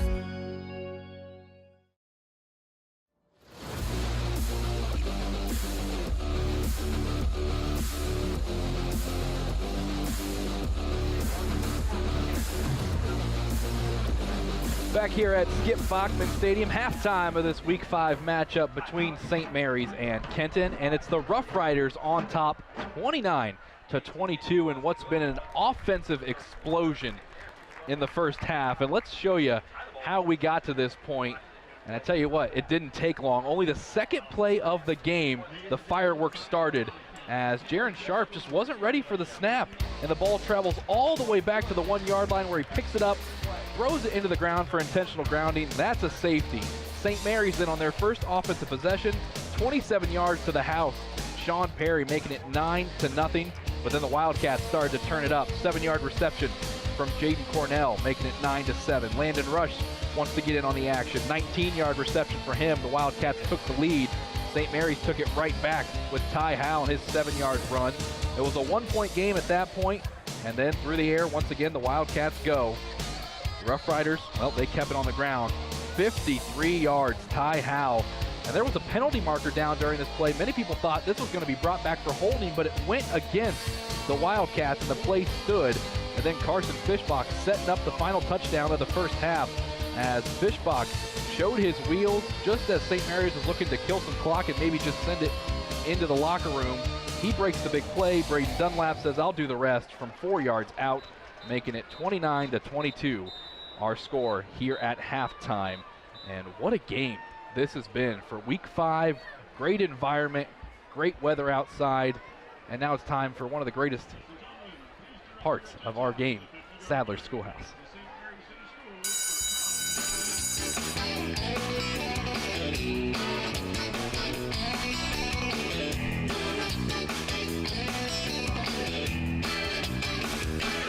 Okay, and we're actually going to look at it one of the non-scoring plays. If you remember earlier in the ball game, Kenton's screen game was giving St. Mary's some fits, and the reason why is Kenton's got trips over here at the top of the field, and they only have 1 defender, 2 defender to really defend all of those guys. Their third one is way back here, and you'll watch him kind of get back once the play starts. So go ahead and run the play for a little bit. This time they're running a slip screen. Go ahead and freeze it right here. What they do with that is they try to invite all these rushers to kind of come up, and St. Mary's was accommodating them by blitzing. So what that did now is have the numbers game work in Kenton's favor, where they got a block here, they got these 2 kind of mocked up, and now they got Lyman releasing to block just that one other guy. So they totally have them outnumbered. As you can go ahead and run this, Bryce Ellis catches the slip screen, turns it up. They got 3 guys to block 1. And just a tremendous job right there. Now, as well as they got a little hold call there that brought this back another 10 yards. But they were successful running that a few different times. Also ran some bubble screens and quick screens using their advantage with the numbers. And then St. Mary's did adjust to that a little bit later in the game. Both of these teams, Paul, sitting at 3-0 in the Western Buckeye League. Kenton with the 1 blemish in the non-league against Coldwater, but this has been a great game to watch, and the numbers really tell the story of this one as we take a look at our first half stats. Well, and they're getting their yards exactly how you'd expect them to. St. Mary's all on the ground, although they have attempted a couple passes and just haven't completed any. And then Kenton almost exclusively from the air, over 248 yards passing in a game is impressive. But to have that in a half against the #1 team in the state is remarkable. And again, they were just a bobbled pass away that ended up being intercepted from potentially tying this game at 29 in the closing seconds themselves. So, we've been in for a whale of a ball game. Let me mention just here a little bit for individual statistics. Sharp passing is 18 for 32 for 237 yards, 3 touchdowns, does have that 1 pick. The leading receivers is Cornell, has an incredible 11 catches already this game for 99 yards, 2 touchdowns. Rush has 4 catches for 70 yards and a touchdown. Over St. Mary's, Perry's leading the way on the ground with 13 carries and 89 yards and a touchdown. Howell with 67 yards and 2 touchdowns. You gotta love the St. Mary's marching band as they're performing here at halftime.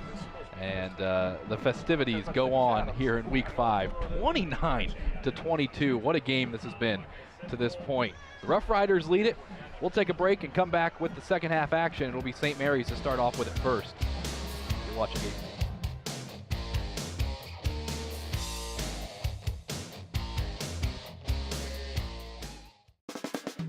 Stars and Stripes Graphics is your local screen printer located just east of the St. Mary's Memorial High School. Visit our showroom for all things Rough Rider, including jackets, sweatshirts, hats, sweatpants, ball caps, and more. We also carry items for New Knoxville Rangers and select collegiate gear for Ohio State and Michigan. Stars and Stripes Graphics, your local screen printer. Strength is about so much more than the body. It's about being together, serving, sharing, and caring for those around us. It's about keeping score in the heart rather than on a scoreboard. Be a part of a community that builds more than your body. At the Wapakoneta Family YMCA.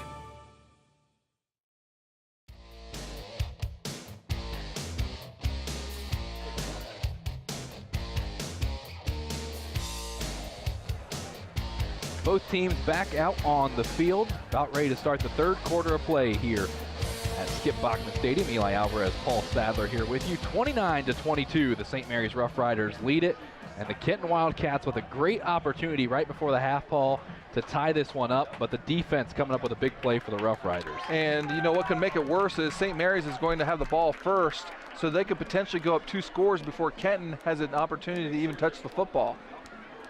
But if the first quarter is any indication, both these offenses can respond to adversity, as the Wildcats found themselves down 9-0 here early, and it looked like maybe St. Mary's was on their way to a rout, but man, Kenton responded, and they responded well. Well, I tell you what, we can just hope that this half is even the same ballpark as that first half. That first half was as entertaining of a first half of a football game at any level I can think of. Oh yeah, I mean, there was controversy. There was a little bit of not knowing what was going on. It was a great first half of football. Great plays. We had some hits. And then just conflicting styles of both teams very successful, both state-ranked teams, but getting it done their own way. The junior, Bryce Ellis, will start the second half with the ball at the 40, and this one's going to go deep. Ty Howell will field it at the 20. Howell trying to cut it back inside, has some blockers, staying on his feet. Ty Howell up the sideline, cutting it back in. Ty Howell is going to return the kick for the touchdown, and St. Mary's will extend their lead. That's why we see teams don't kick it deep to the St. Mary's Roughriders, and this game has been Ty Howell's name all over it. His 3rd overall touchdown, this time on a kick return, and the St. Mary's Roughriders starting off just as quickly as they did in the first quarter. 82 yards, Ty Howell to the house. And Gabe Vanderveer will come on to try to add to it.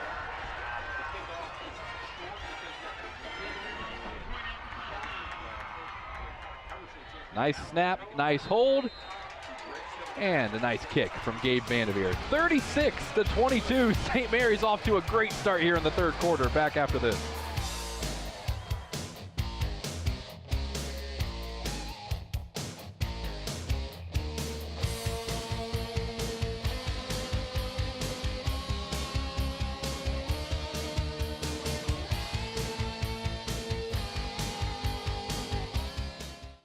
At Minster Bank, we understand that life can get hectic.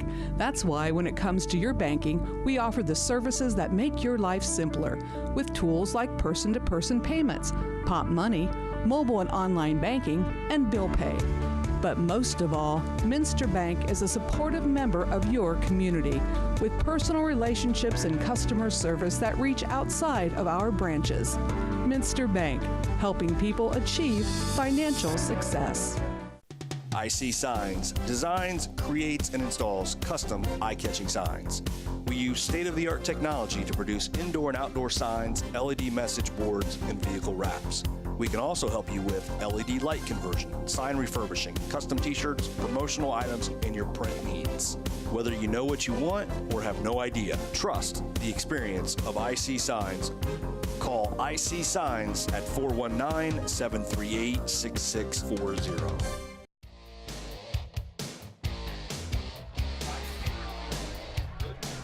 Ty Howe going 82 yards on the opening kick of the second half to make it 36-22. And if it seems like we just did this, because we did, Gabe Vanderveer will now come on to kick it off to the Wildcats. It's Cornell that'll field it right at the 1 yard line. He'll try to bring it out and set up his offense in some good field position. He's got blockers in front of him, and Cornell's going to be pushed out right across the 30. And a flag coming in late. And late flag and thrown nowhere near where the action was.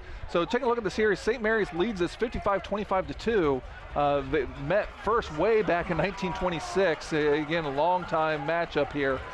St. Mary's has won the last three. Last year they won 30-13, and last time here, Skip Bachman, they won 58-14. Prior to that three-game winning streak, Kenton had won 7 in a row, their longest in the series.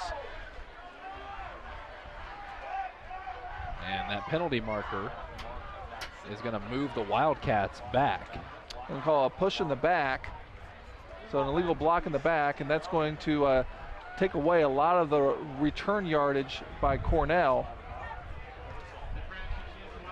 So Ty Howe's opening kickoff return for a touchdown made it a hard task for the Wildcats to respond, and now this penalty makes it even worse, as it's Eversole that's in at quarterback for the Kenton Wildcats, and he throws it out into the flats where St. Mary's defense was waiting. Yeah, just see that Sharp's there on the bench down in front of us. I didn't see what happened there. Yeah, number 10, Jaron Sharp, just sitting on the bench on the sideline, and we've got a new quarterback in the game. Well, that's Wildcats. Obviously going to change what's going on. You know, prior to that little gadget play that they ran when Cornell threw it, no one has attempted to pass coming into this game for Kenton besides Jaron Sharp. Eversole in trouble, and he's trying to get away from it, but the blue and gold wrap him down for a loss. And I tell you what, Sharp is away from everybody else, sitting on the bench, and there's no one even around him looking at him. He might be done for this game. Now, again, we hate to speculate, but he's sitting there, and I can't tell if he's got an ice pack up next to him or not. So, but either way, that's really changed the complexion of this Kenton offense. So 3rd down and 18. The ball at the 6-yard line. The sophomore, Jake Eversole, backing into his own end zone, looking to throw deep. Eversole's being brought down. He's got to get rid of it, and he does just before the safety. Well, the umpire threw a flag for an intentional grounding, but I think that they're going to talk about this and pick that flag up because there was definitely a receiver in the area. Yeah, Landon Rush. So, but if that would stand, that would be another safety. Taylor had him wrestling him down, but I believe Landon Rush was definitely in the area where Eversole threw the ball. Well, so he should really wave the flag above his head if he's not calling, if he's waving it off, because the Kenton bench, they kind of want to know what's going on, and understandably so. If they're waving it off, they should officially tell them that they're waving it off.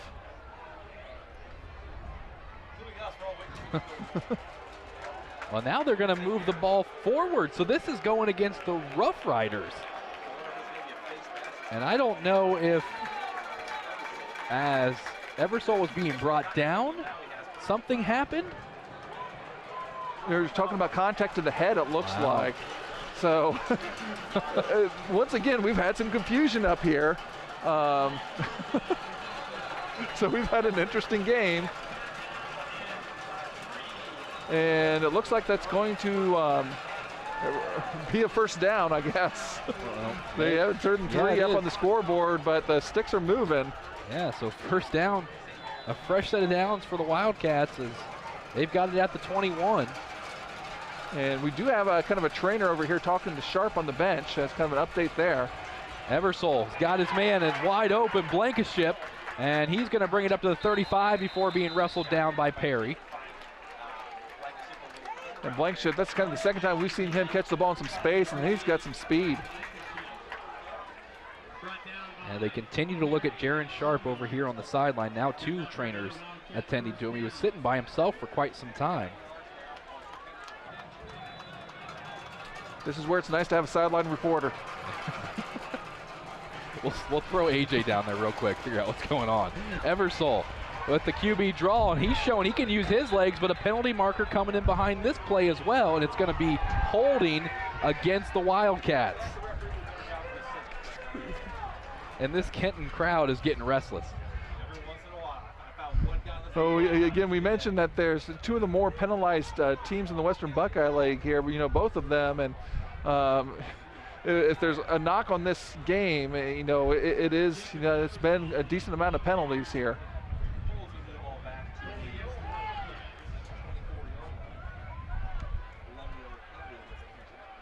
That hold will back up the Wildcats. Let's see a replay, see if we can get that. Didn't quite catch it there on the replay. First down and 24. Eversole to Ellis, and Carson Fishbach had that one sniffed out. And that's exactly the same play that we put onto the Schoolhouse, and I told you that the St. Mary's Roughriders have adjusted to that, and you saw it right there. They have now, instead of kind of laying back, you know, they are now attacking that action and not allowing the blockers to get there. You see Lucas Walter kind of limping off for the Roughriders. So make it 2nd and 22, ball at the 23-yard line. Eversole got a rush off the edge, but great blocking. Now he's got to scramble free. Looking to throw downfield, and he's got his receiver Rush. And was he able to stay in bounds? Yes, he was. And I think there's going to be another flag. And that might be roughing the passer. And looks like that's exactly what's going to be called. Well, quite frankly, you know, this has turned into a little bit of, you know, what, playing on the playground. Yeah. You know, you got a new quarterback in there that, and Eversole that, you know, probably hasn't had a whole lot of reps. And, you know, he really kind of made things do, running for his life, and then finally found somebody.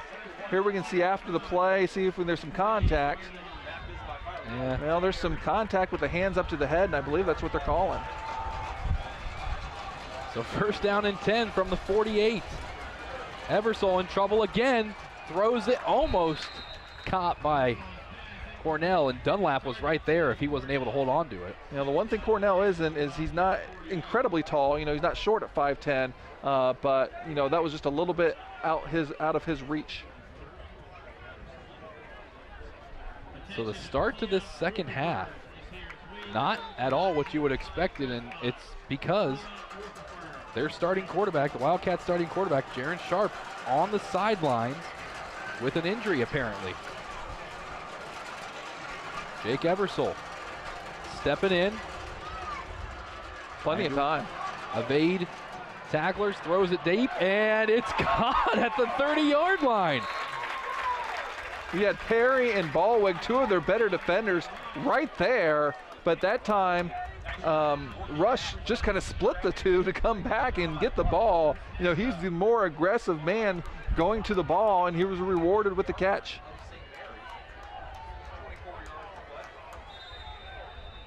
So ball at the 29. 23-yard pickup. They're going to throw this one out into the flats to Trent Lawrence. Lawrence is going to be pushed forward across the 25. So truthfully, aided by 2 roughing the passer penalties, still pretty impressive when you have your leading quarterback, the quarterback who's the leading passer in the Western Buckeye League out, and putting in a sophomore that I'm assuming this is his first varsity snaps at quarterback. And he's taking his team down the field against the #1 team in the state. Now he's got to deal with a rush. He's going to Cornell and threw it just behind him. Braden Dunlap again was right there.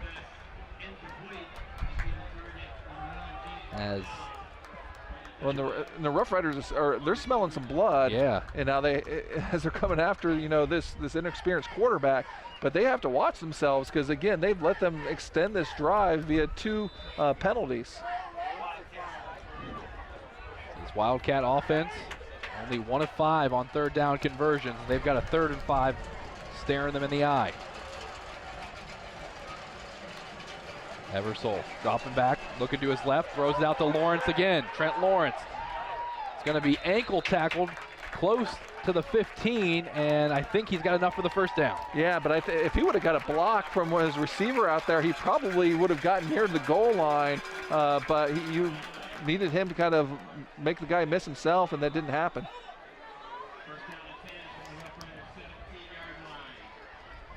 Eversole. Design QB draw right up the middle with room in front of him. Eversole breaking a tackle and into the end zone for the touchdown. How about that? The Wildcats starting quarterback on the bench. The backup takes over and leads the touchdown drive. Well, they trying to make use of his strengths, and Eversole looks like he's got some quickness. That's the second planned quarterback draw that they've ran with him, and this time he's able to find the end zone. Eversole coming into this, the only statistics I had for him, he had 2 rushes for 21 yards coming into this game.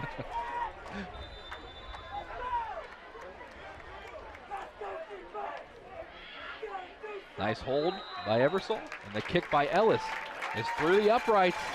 36-29, Kenton not done yet. Back after this.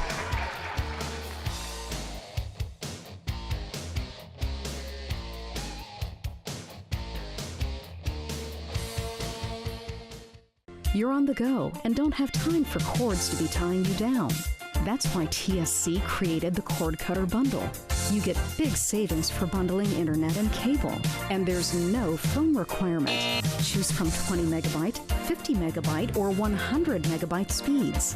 No phone, minimal TV, and all lightning fast internet. Ask about the Cord Cutter Bundles and come home to TSC. It's easy as 1, 2, 3, call TSC. Hello, Frost Roofing. Frost Roofing holds the same core values our company was founded upon nearly 9 decades ago. We proudly provide quality craftsmanship and top-notch service to each client we serve. We're licensed by several major roofing manufacturers to give you the right recommendations at the best value for your investment. With state-of-the-art equipment, cutting-edge technology, and our honest way of doing business, Frost Roofing is our area's preferred commercial roofing experts. To learn more, visit frost-roofing.com or call 419-739-ROOF.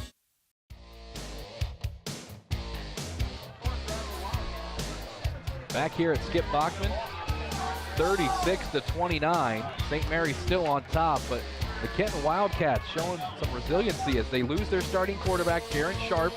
Didn't start the second half, and Jake Eversole, the sophomore, comes in and leads an 11-play, 86-yard drive, and he caps it off with a 17-yard touchdown run of his own. As Triplett has trouble fielding this one, and it was, looks like Carter Ballweg that took the brunt of that hit, and Triplett brings it up to the 40. Well, I tell you what, the Kenton contingent here, they are excited and fired up. We feel that Sharp might have some sort of shoulder injury.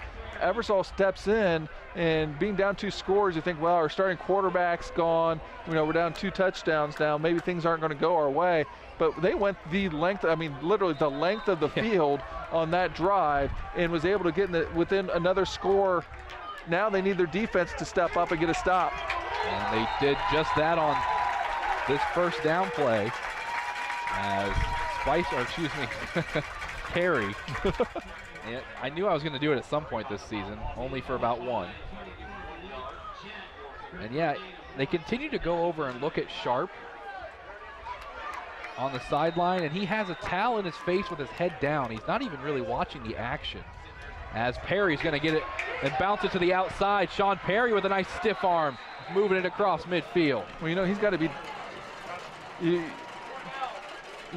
got to, be concerned about him, and because it would be a lot of different things. We are up here with the Kenton radio guys, and they said that he's been battling potential shoulder issues, so that potentially could be it. We're not sure, what it is, but I'm sure he's got to be, vastly disappointed that he can't be out there battling with his guys.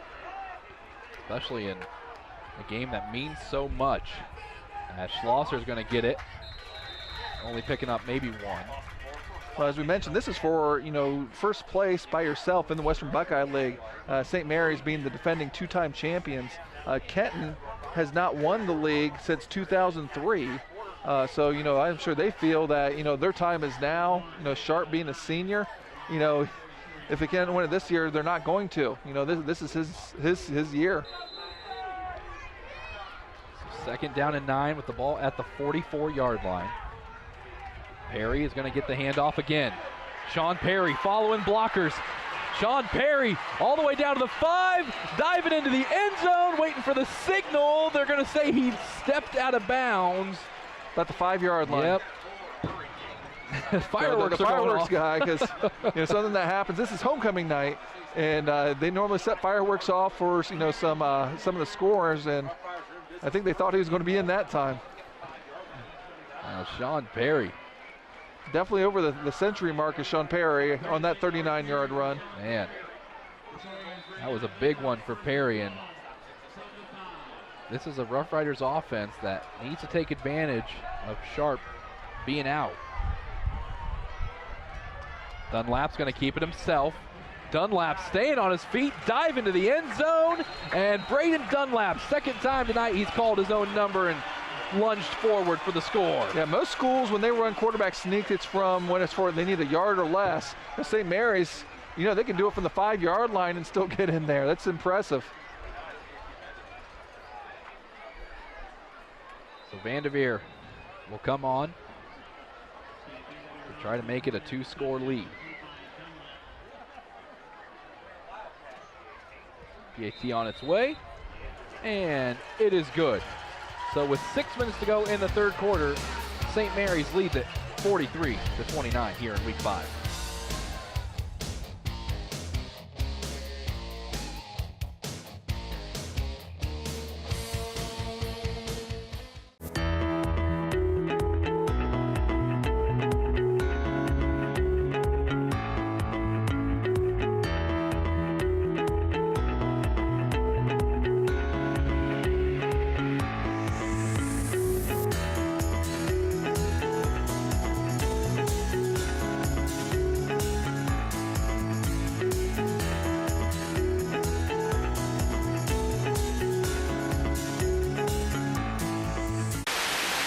Sometimes you just don't want to get out of your car. That's why TSC has made it easy for you to pay your bill. We have drive-up payment drop boxes at our St. Mary's and Wapakoneta offices. Just pull in, drive around, and drop off your payment. Just one more convenience to show you how much we appreciate you. TSC, give us a call and see. It's easy as 1, 2, 3, call TSC.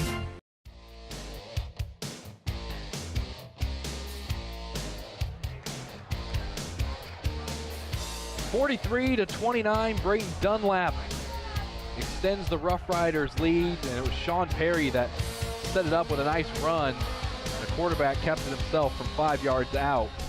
And now Kenton's offense will get another crack at it with backup quarterback Jake Eversole after this return.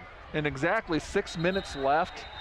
So we've played precisely 2.5 quarters, and there's been 72 combined points. Anyway, here is our trivia question.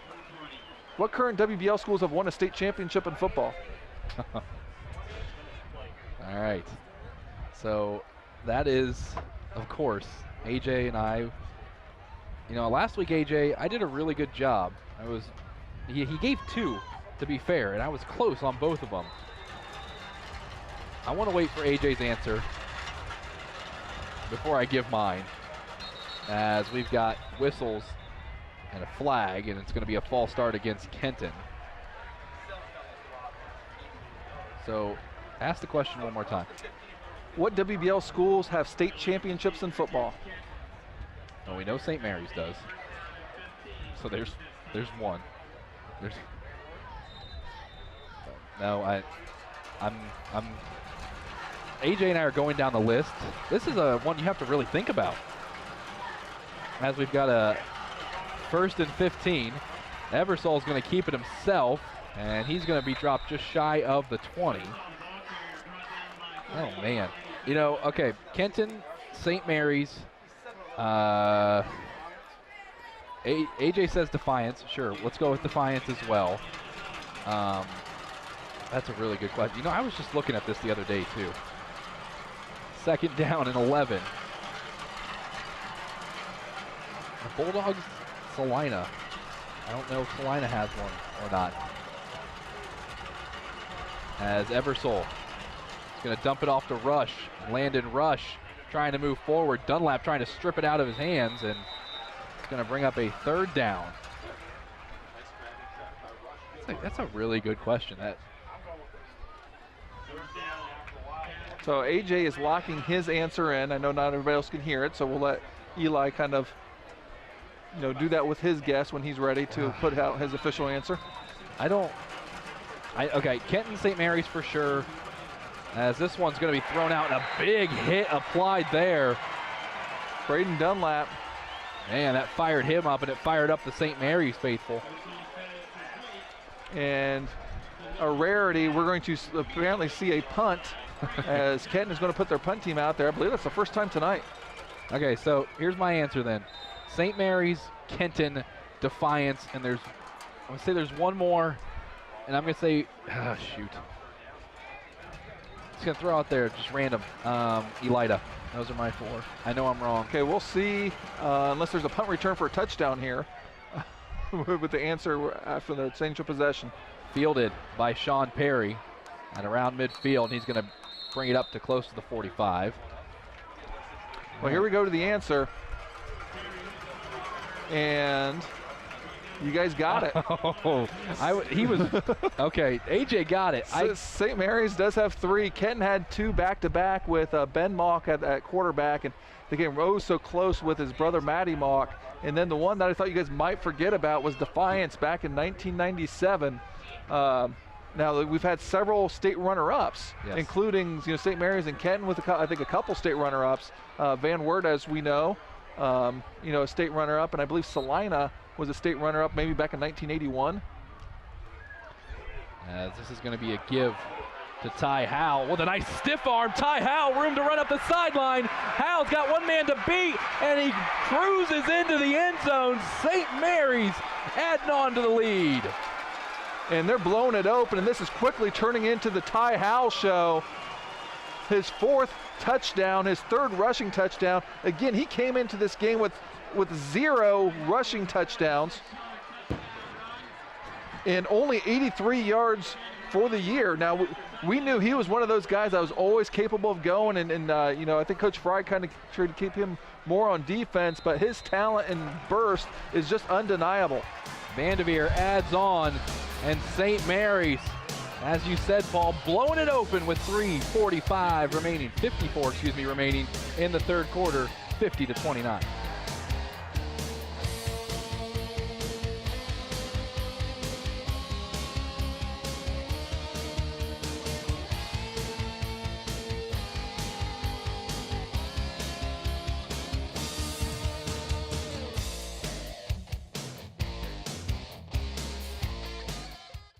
Have you heard about TSC's referral program?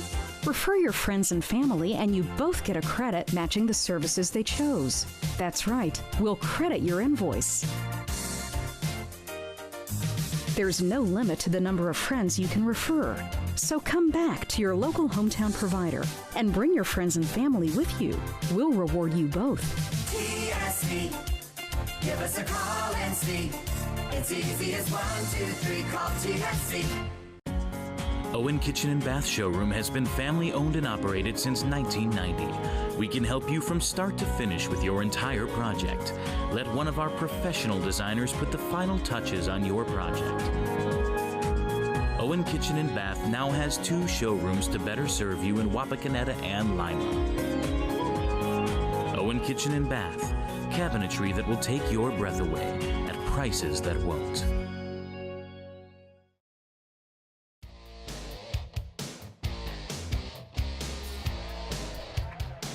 It only took one play for the Roughriders to add on a 46-yard run from Ty Howe. Took 11 seconds, 50 to 29.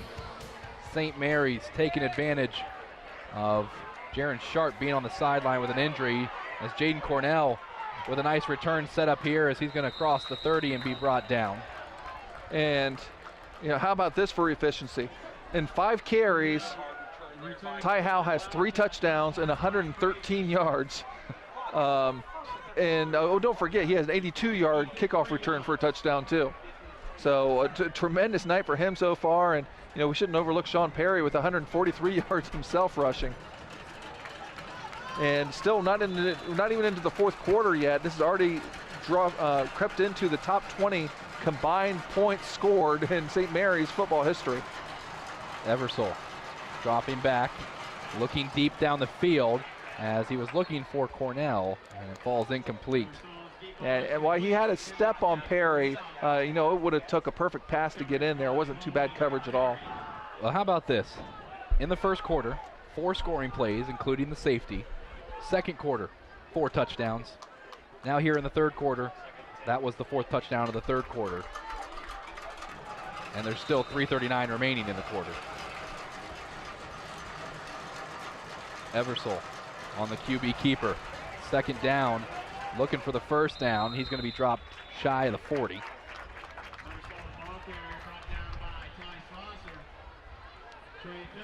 Now, as far as Game Face Ohio broadcasts, the highest scoring game combined points that we have done personally was the playoff game against Franklin 2 years ago. I believe that was a Huber Heights Wayne, AJ, where it was 86 combined points, where they knocked off Franklin, who I believe was #1 in the region at the time, 55-31, in an incredibly entertaining game. Where you had like Julius Fisher with 125 yards at 4 touchdowns, Eric Spicer with a kickoff return and a punt return, and 174 yards rushing. An incredible game.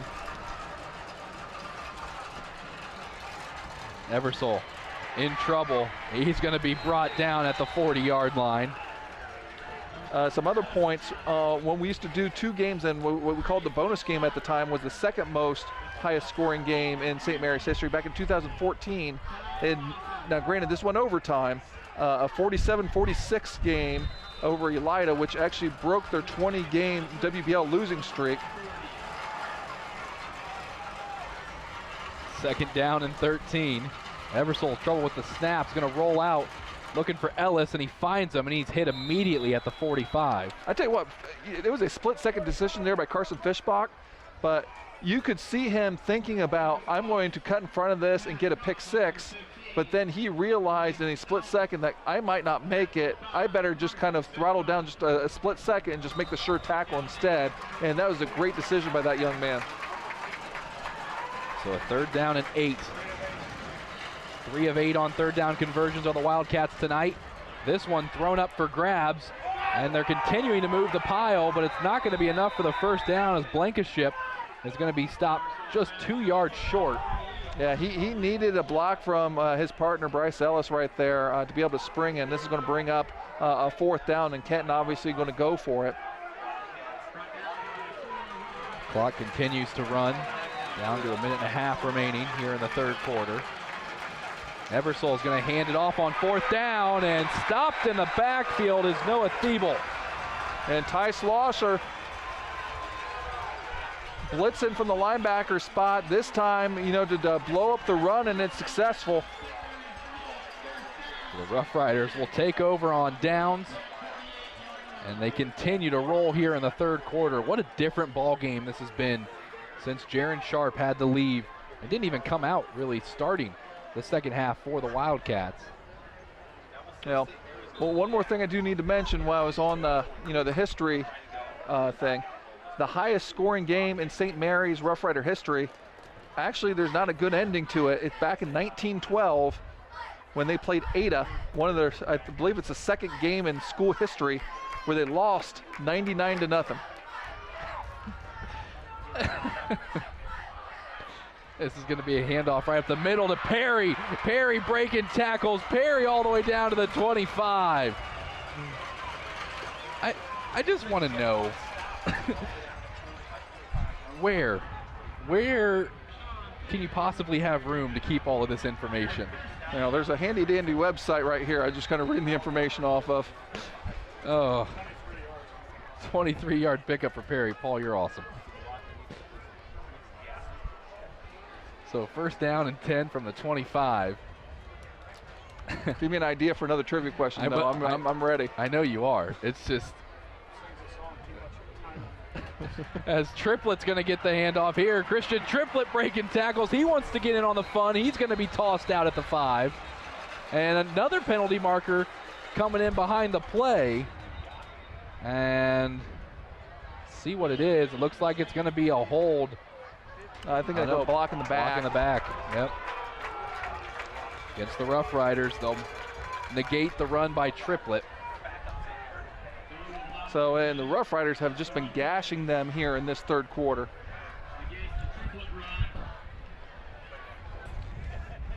So that'll move it back to the 30-yard line. As a little bit of a breeze starting to pick up here. Yep, our stuff is kind of blowing around up here a little bit. So, but a decent amount of penalties in here. St. Mary's, that's their 6th penalty, and Kenton has 8 but Kenton's have hurt even a little bit more. They have 111 yards in penalty yardage. Yikes. And Dunlap's going to roll out, keep it himself, across the 20. Dunlap using his wheels, brought down just across the 5-yard line.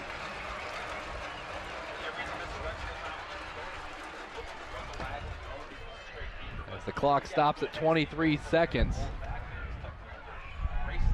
And St. Mary's doesn't necessarily have to run a play here because the 25-second play clock is going to be more than when they blow some play with the 23 seconds that's on there. Now they're running it, and Coach Fry looks like he might be happy to take this into the 4th quarter.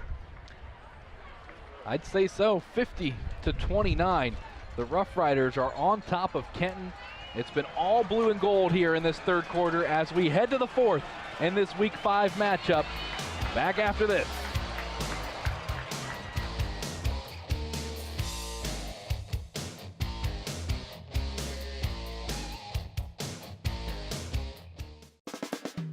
Stars and Stripes Graphics is your local screen printer located just east of the St. Mary's Memorial High School.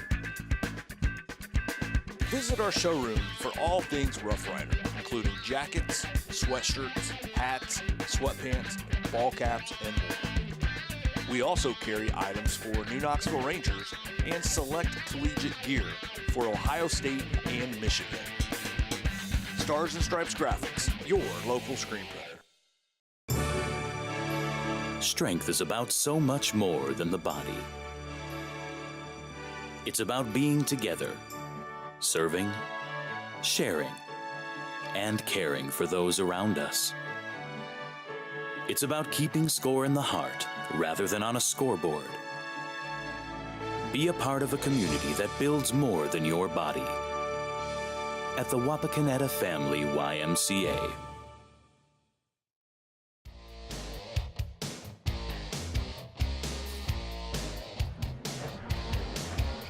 (50-29) as we start the 4th quarter of play. St. Mary's on top, and they're threatening to score again.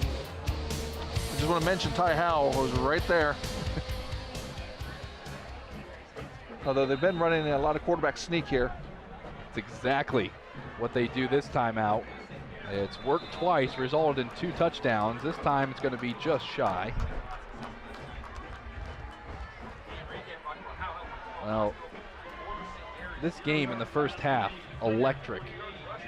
But the third quarter has belonged to the blue and gold, and it's really killed the Wildcats' momentum heading into the fourth here. Well, it is, and I mean, it's really difficult at any level if you take away the quarterback from a high-flying offense. You know, there's very few places, especially in high school football, where they're going to continue to score at that pace. Dunlap tries it again.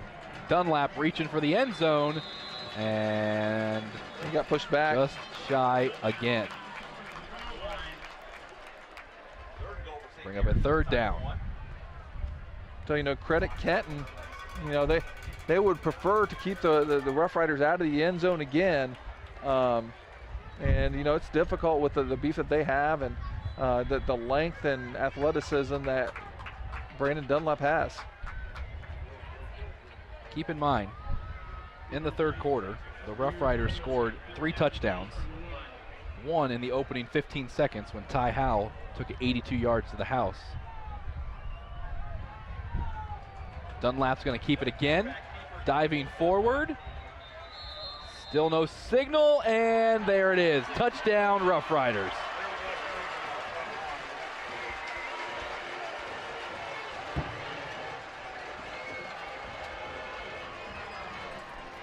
Well, the Kenton faithful and the coaching staff on the sideline protesting that maybe there was some movement as Dunlap makes it 3 touchdowns for him. Extra point, good as usual for Gabe Vanderveer. 57-29, St. Mary's.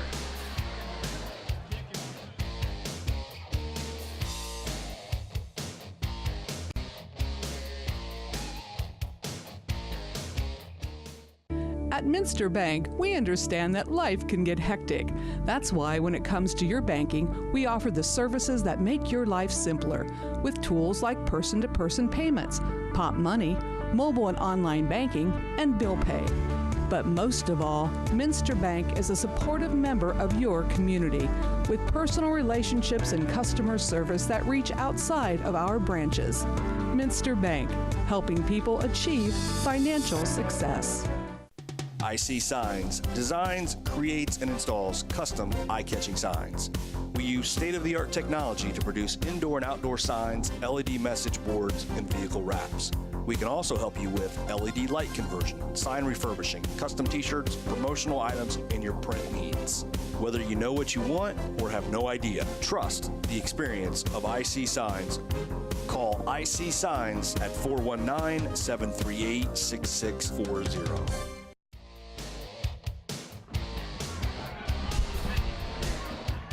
57-29, St. Mary's adding to their already big lead. A 1-yard QB keeper from Braden Dunlap, his 3rd of the night.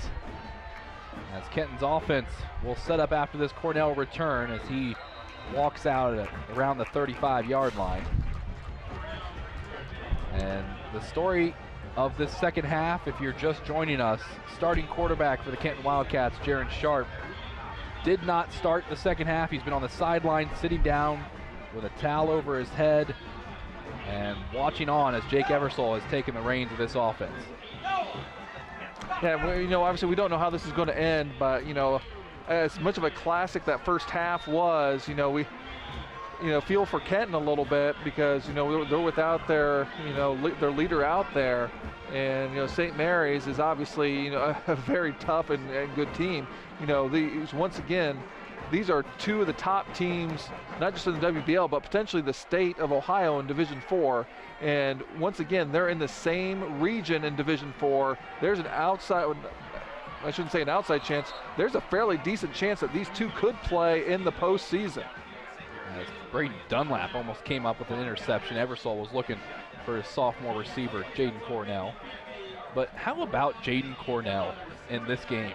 Man, has he been impressive. Only a sophomore. Coming in, he already leads the league in receiving yards. And he showed out in that first half. Well, you know, this can be a little bit of a showcase of what maybe Kenton's going to be the next 2 years. As you know, you have a sophomore quarterback in right now in Eversole, and you know, Cornell, a sophomore himself. Eversole dropping back, rolling out to his left, looking for Cornell. Instead, he'll find the grass as he was wrapped up and brought down by Ty Schlosser. That's the second time we've seen him kind of blow things up in the backfield. You know, the quarterback sack that time. A big, big loss for the Wildcats. There you can see the replay. A lot of speed there for number 26, Ty Schlosser. And he's kind of playing kind of a middle linebacker rover. And it looks like when they see the quarterback roll out, you know, he's going to go on a beeline and attack. You see Schlosser right there. 3rd and 21. Eversole has a lot of time, stepping up in the pocket, now scrambling around, looking for someone down the field.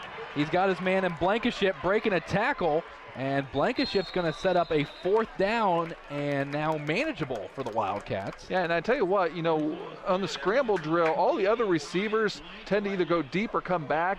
Blankenship just kind of settles down in the zone. That's the 2nd or 3rd time that they've been able to locate him in the scramble drill, and has been a very effective outlet receiver for the Kenton Wildcats. So it'll make it a 4th and 6. Kenton offense will stay out there in desperation mode at this point. Here comes the blitz. Eversole in trouble, trying to step up, and he does. He's got the 1st down and then some. Eversole's going to take a shot from Braden Dunlap, but he'll cross the 45. I tell you what, he was smart enough to use an official as a kind of a pseudo blocker right there too. I don't know if we'll get a replay on that or not with Kenton moving up to the line, but here it is. A nice scramble, 19 yards there on this 4th down, and we can see right there, you know, using him as like a pick like you would in basketball. Cornell with the reception out in the flats, breaking the tackle from Perry, and then Perry shoves him out. And Perry,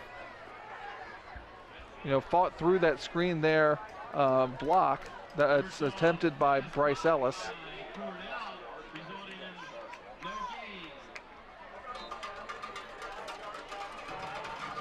This offense continue to move. There's the image of Jaron Sharp being helped off the sideline, and he looks like he's leaving the field. And again, don't want to speculate.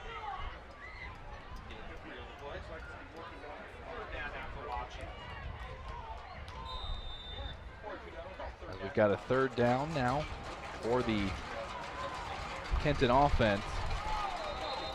And they're going to get 5 yards on the Roughriders. Well, and again, going back to the start of the 2nd half, Jaron Sharp was not out there for the Wildcats. He was on the sideline, had a towel in his hand, and his head was down for most of the 3rd quarter. Eversole will have now a 3rd and 3. Dropping back, got the blitz coming, and he's going to be dropped for a big loss. The St. Mary's defense stepping up. Looks like Eddie Fowler and Tanner Howe combined to be able to get the sack. You very rarely see a senior and a freshman combine on a sack, but that's what we got right here. Too much time for Eversole. You need to be able to kind of get rid of that a little bit sooner. So a 4th and 13. Just under 7 minutes remaining in the ball game. We're looking over to the sideline. Play clock's down to 5 seconds. And now a timeout's going to be called by the Kenton Wildcats. 6:42 remaining in the ball game. 57-29. St. Mary's just looking to see this one out. Back after this.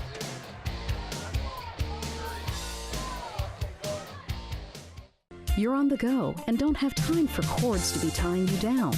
That's why TSC created the Cord Cutter Bundle. You get big savings for bundling internet and cable, and there's no phone requirement. Choose from 20 megabyte, 50 megabyte, or 100 megabyte speeds. No phone, minimal TV, and all lightning fast internet. Ask about the Cord Cutter Bundles and come home to TSC. It's easy as 1, 2, 3, call TSC.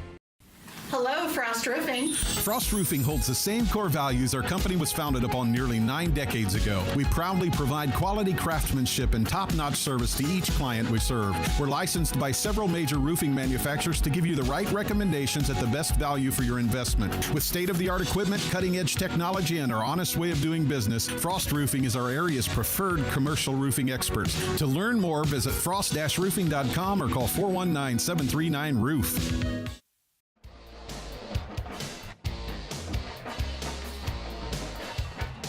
Back here at Skip Bachman Stadium, 4th down and 13 out of the timeout for the Kenton Wildcats, facing a 57-29 deficit.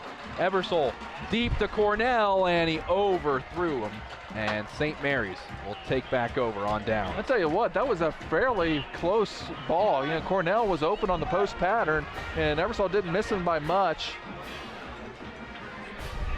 Take a look at the scoring by quarters in this one, and the first half was full of action and excitement. Second half has been all Roughriders. Well, how about combine the second and third quarters? 41 total points for the St. Mary's Roughriders in those middle quarters. Just an amazing performance, by them. And I don't want to just say their offense, because their special teams has been incredible as well. Either with the kick return for a touchdown, and then the other ones is setting them up for perfect field position. And again, this final score might not be indicative of the battle that this was. With Kenton again, I hate to kind of keep bringing it up, but with Sharp being out, that obviously changes a lot of what they're capable of doing. And while that first drive, Eversole was able to take them down. St. Mary's is just too good, and their offense has been too efficient as well to be able to just kind of score with them. Well, and you talk about that first drive. I mean, Eversole came out. He went 86 yards and led a touchdown drive, and he capped it off with a 17-yard run of his own. But since then, St. Mary's, like you said, just overpowered them. Speaking of overpowering, Eddie Fowler breaking one. Down to the 10, Fowler down to the 5 and pushed out of bounds. So the Roughriders just gashing the Wildcats now.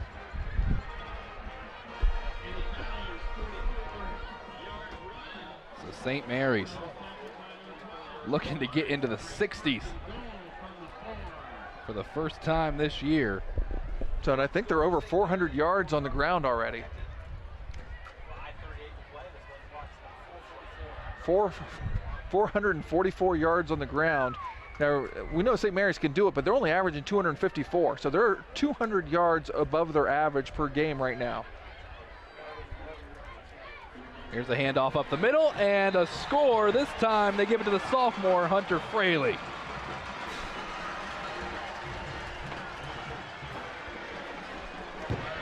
St. Mary's putting up 63 on the Wildcats.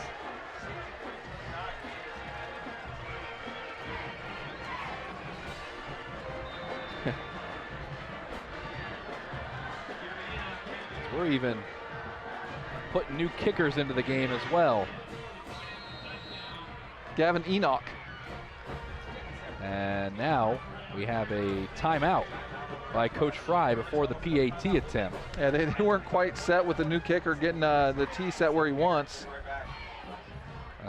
63-29, 5:35 remaining in this ball game, as now I think they're ready to go.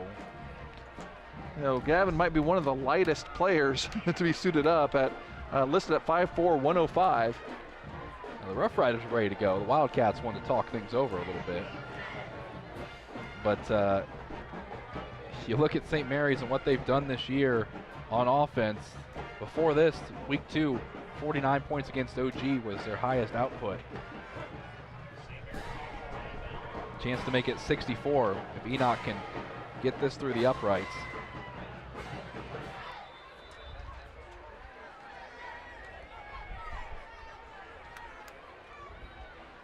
Good snap, good hold, and the kick is no good. So 63-29 is our score with 5:35 remaining in the ballgame.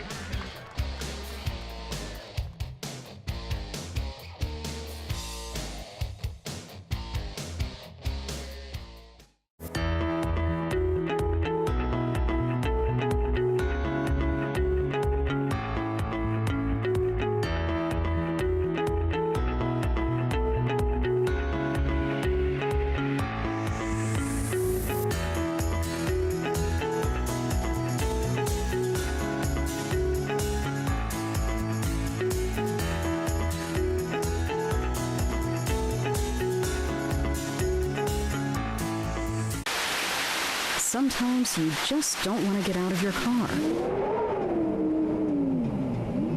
That's why TSC has made it easy for you to pay your bill. We have drive-up payment drop boxes at our St. Mary's and Wapakoneta offices. Just pull in, drive around, and drop off your payment. Just one more convenience to show you how much we appreciate you. TSC, give us a call and see. It's easy as 1, 2, 3, call TSC.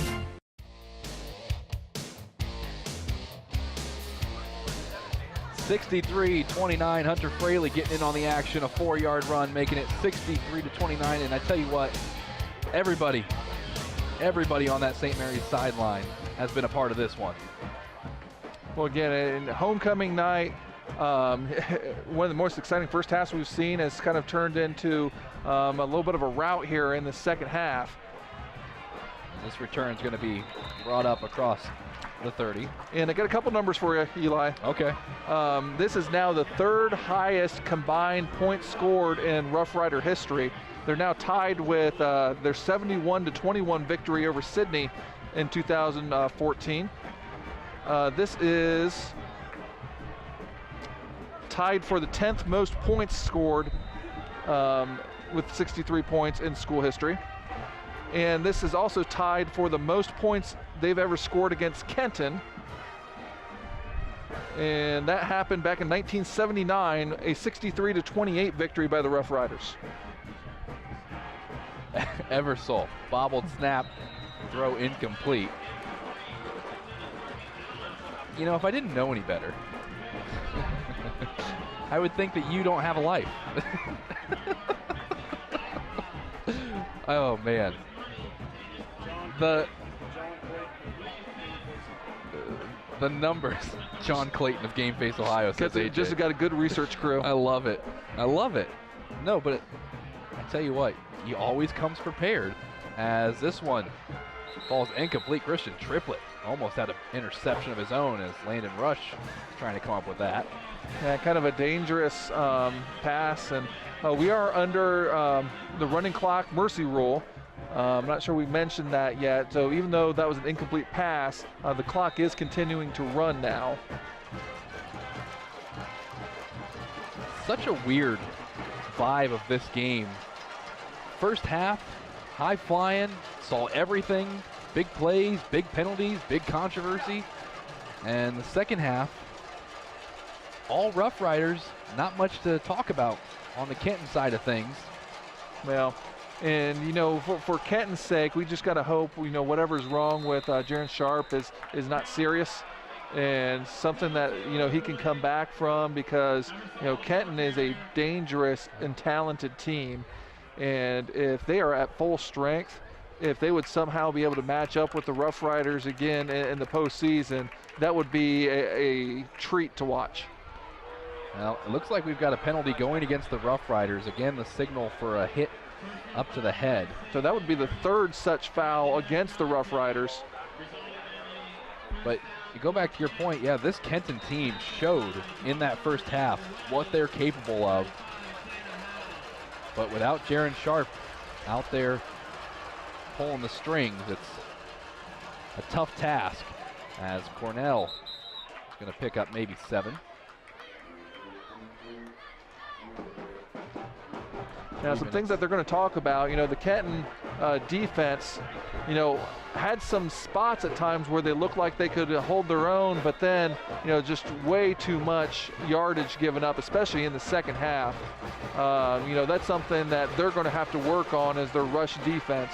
And here's an interception. It's Christian Triplett. Look what I found. Triplett down the sideline. Eversole trying to catch him, diving for his feet, and Triplett with the pick 6 for number 6.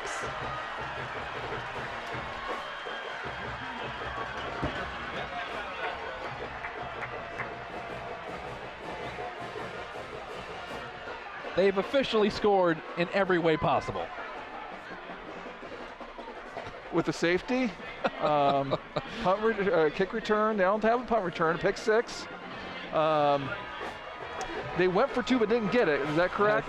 That's true. But we've had that in this game because Kenton had a 2-point conversion. Oh, man. Another new kicker.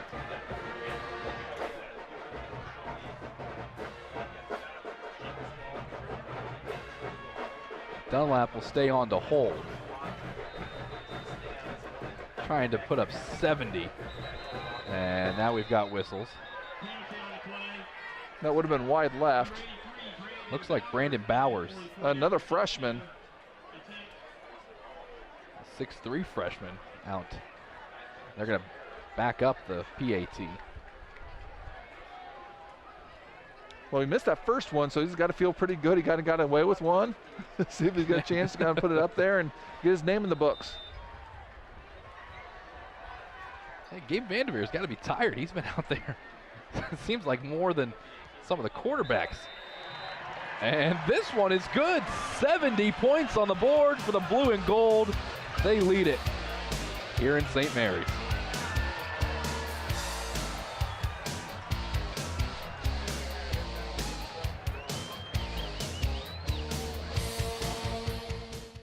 Have you heard about TSC's referral program? Refer your friends and family and you both get a credit matching the services they chose. That's right, we'll credit your invoice. There's no limit to the number of friends you can refer. So come back to your local hometown provider and bring your friends and family with you. We'll reward you both. TSC, give us a call and see. It's easy as 1, 2, 3, call TSC. Owen Kitchen and Bath Showroom has been family owned and operated since 1990. We can help you from start to finish with your entire project. Let one of our professional designers put the final touches on your project. Owen Kitchen and Bath now has 2 showrooms to better serve you in Wapakoneta and Lima. Owen Kitchen and Bath, cabinetry that will take your breath away at prices that won't.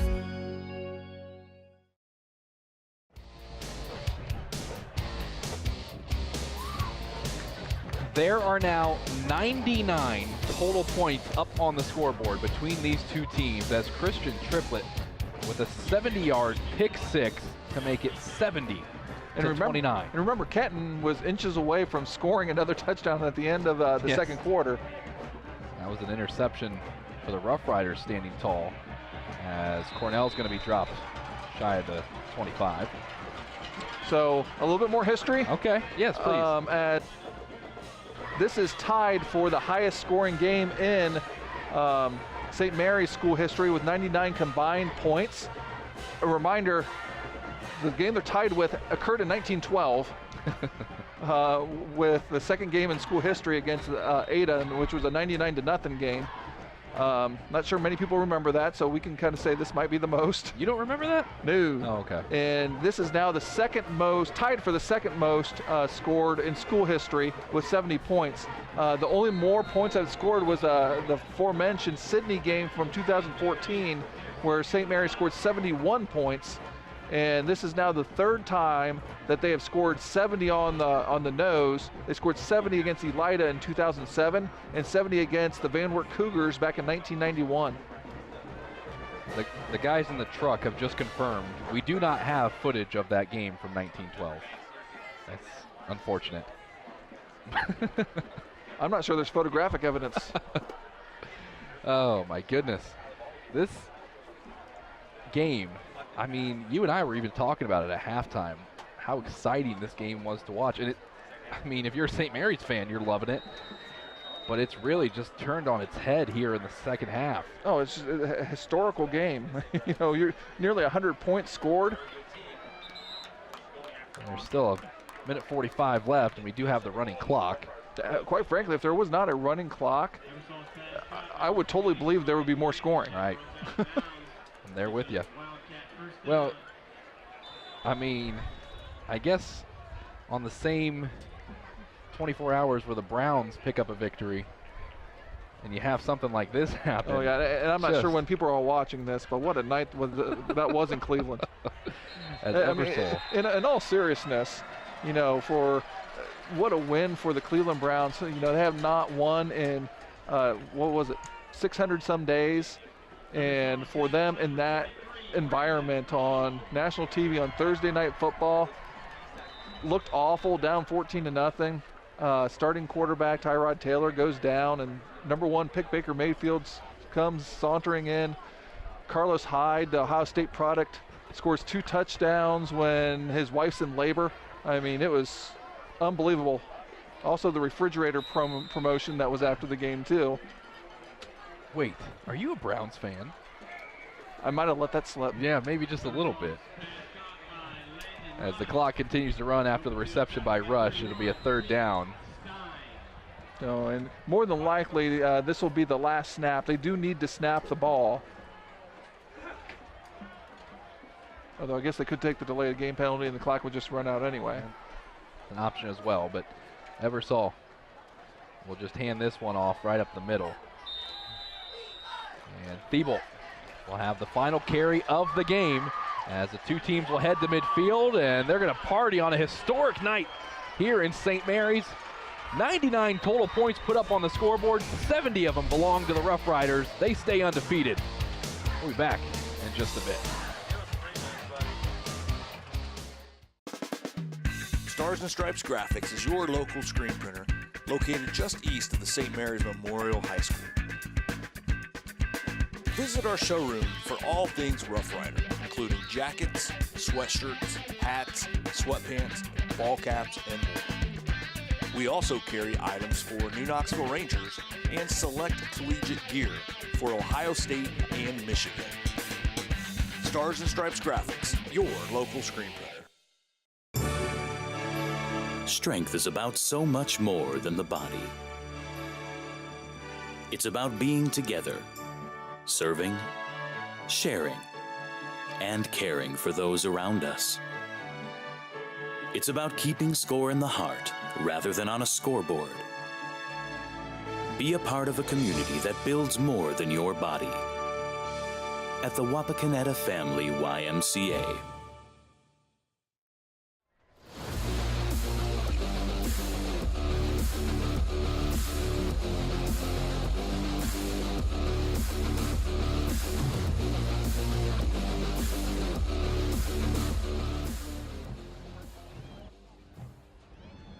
Five weeks in the books and 5 wins for the St. Mary's Roughriders. They stay undefeated after a 70-29 victory over the Kenton Wildcats. As far as the scoring summary goes, we were going to give you every score from the entire game, but we didn't want a 30-minute postgame. So just the second half, and it started off with a boom. Ty Howell, 82 yards. It was 29-22. Starting the third quarter, Ty Howell made it 36-22.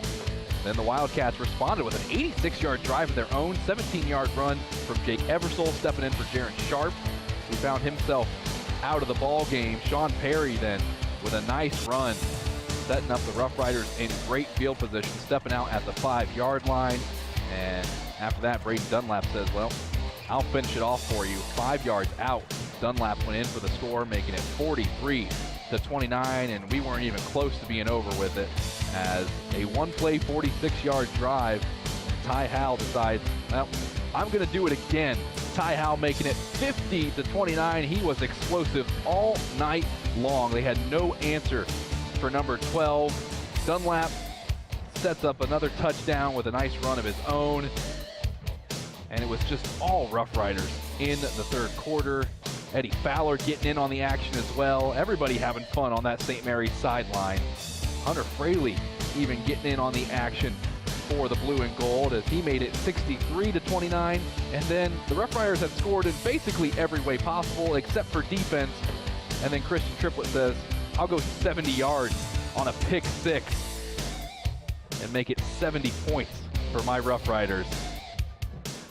And that's how we get our score of 70-29. Paul, let's look at the stats. Well, if you look at that, the St. Mary's Rough Riders, nearly 450 yards on the ground. And then Kenton, no slouch themselves, over 400 total yards, where through the air, 343. A couple costly turnovers, and, just an amazing game. One thing that isn't in there is return yardage on interception returns as well as kick returns. So there's a lot of running up and down by the blue and gold as well as the red and white tonight. Looking at individual statistics, we'll start with St. Mary's. They had two guys over 100 yards for the game. Sean Perry finished with 166 yards on 17 carries with a touchdown. Ty Howe finished with 113 yards on only 5 carries with 3 touchdowns. And as a team, they averaged 10 yards a carry. Going over to Kenton, rushing, Eversole finished with 28 yards total. Sharp, only playing in the first half, mind you, had 32 pass attempts and was 18 for 32 for 237 yards with 3 touchdowns. Eversole playing the second half, threw 22 times with 13 completions, 1 pick, 97 yards. Looking at receivers, Cornell, while he had 11 catches for 99 yards, that was all in the first half. Did not have a catch in the second half. Rush actually had the most yards with 117 yards with on 10 catches for the game, and Blankenship had 80 yards on 4 catches. Our statistician, A.J. Lisi, maybe the busiest he's been all year, as a huge offensive performance out of both teams in this one. 14 touchdowns in this one. And we've got one for you that's going to be our Merit Real Estate Professionals taking it to the house play of the game.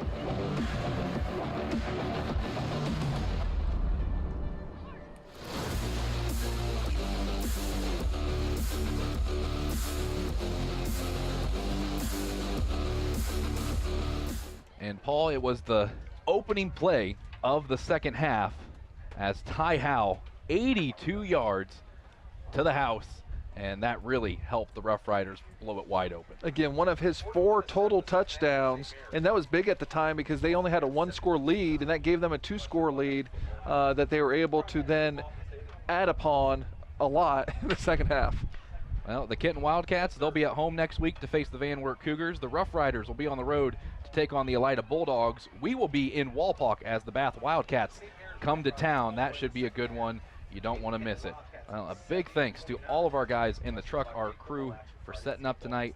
And what a game it was. 70-29. The Rough Riders just 1 point shy of hitting the century mark, Paul. Yeah, we were talking about before. We're not sure they're when they play in basketball if there's going to be that much scoring.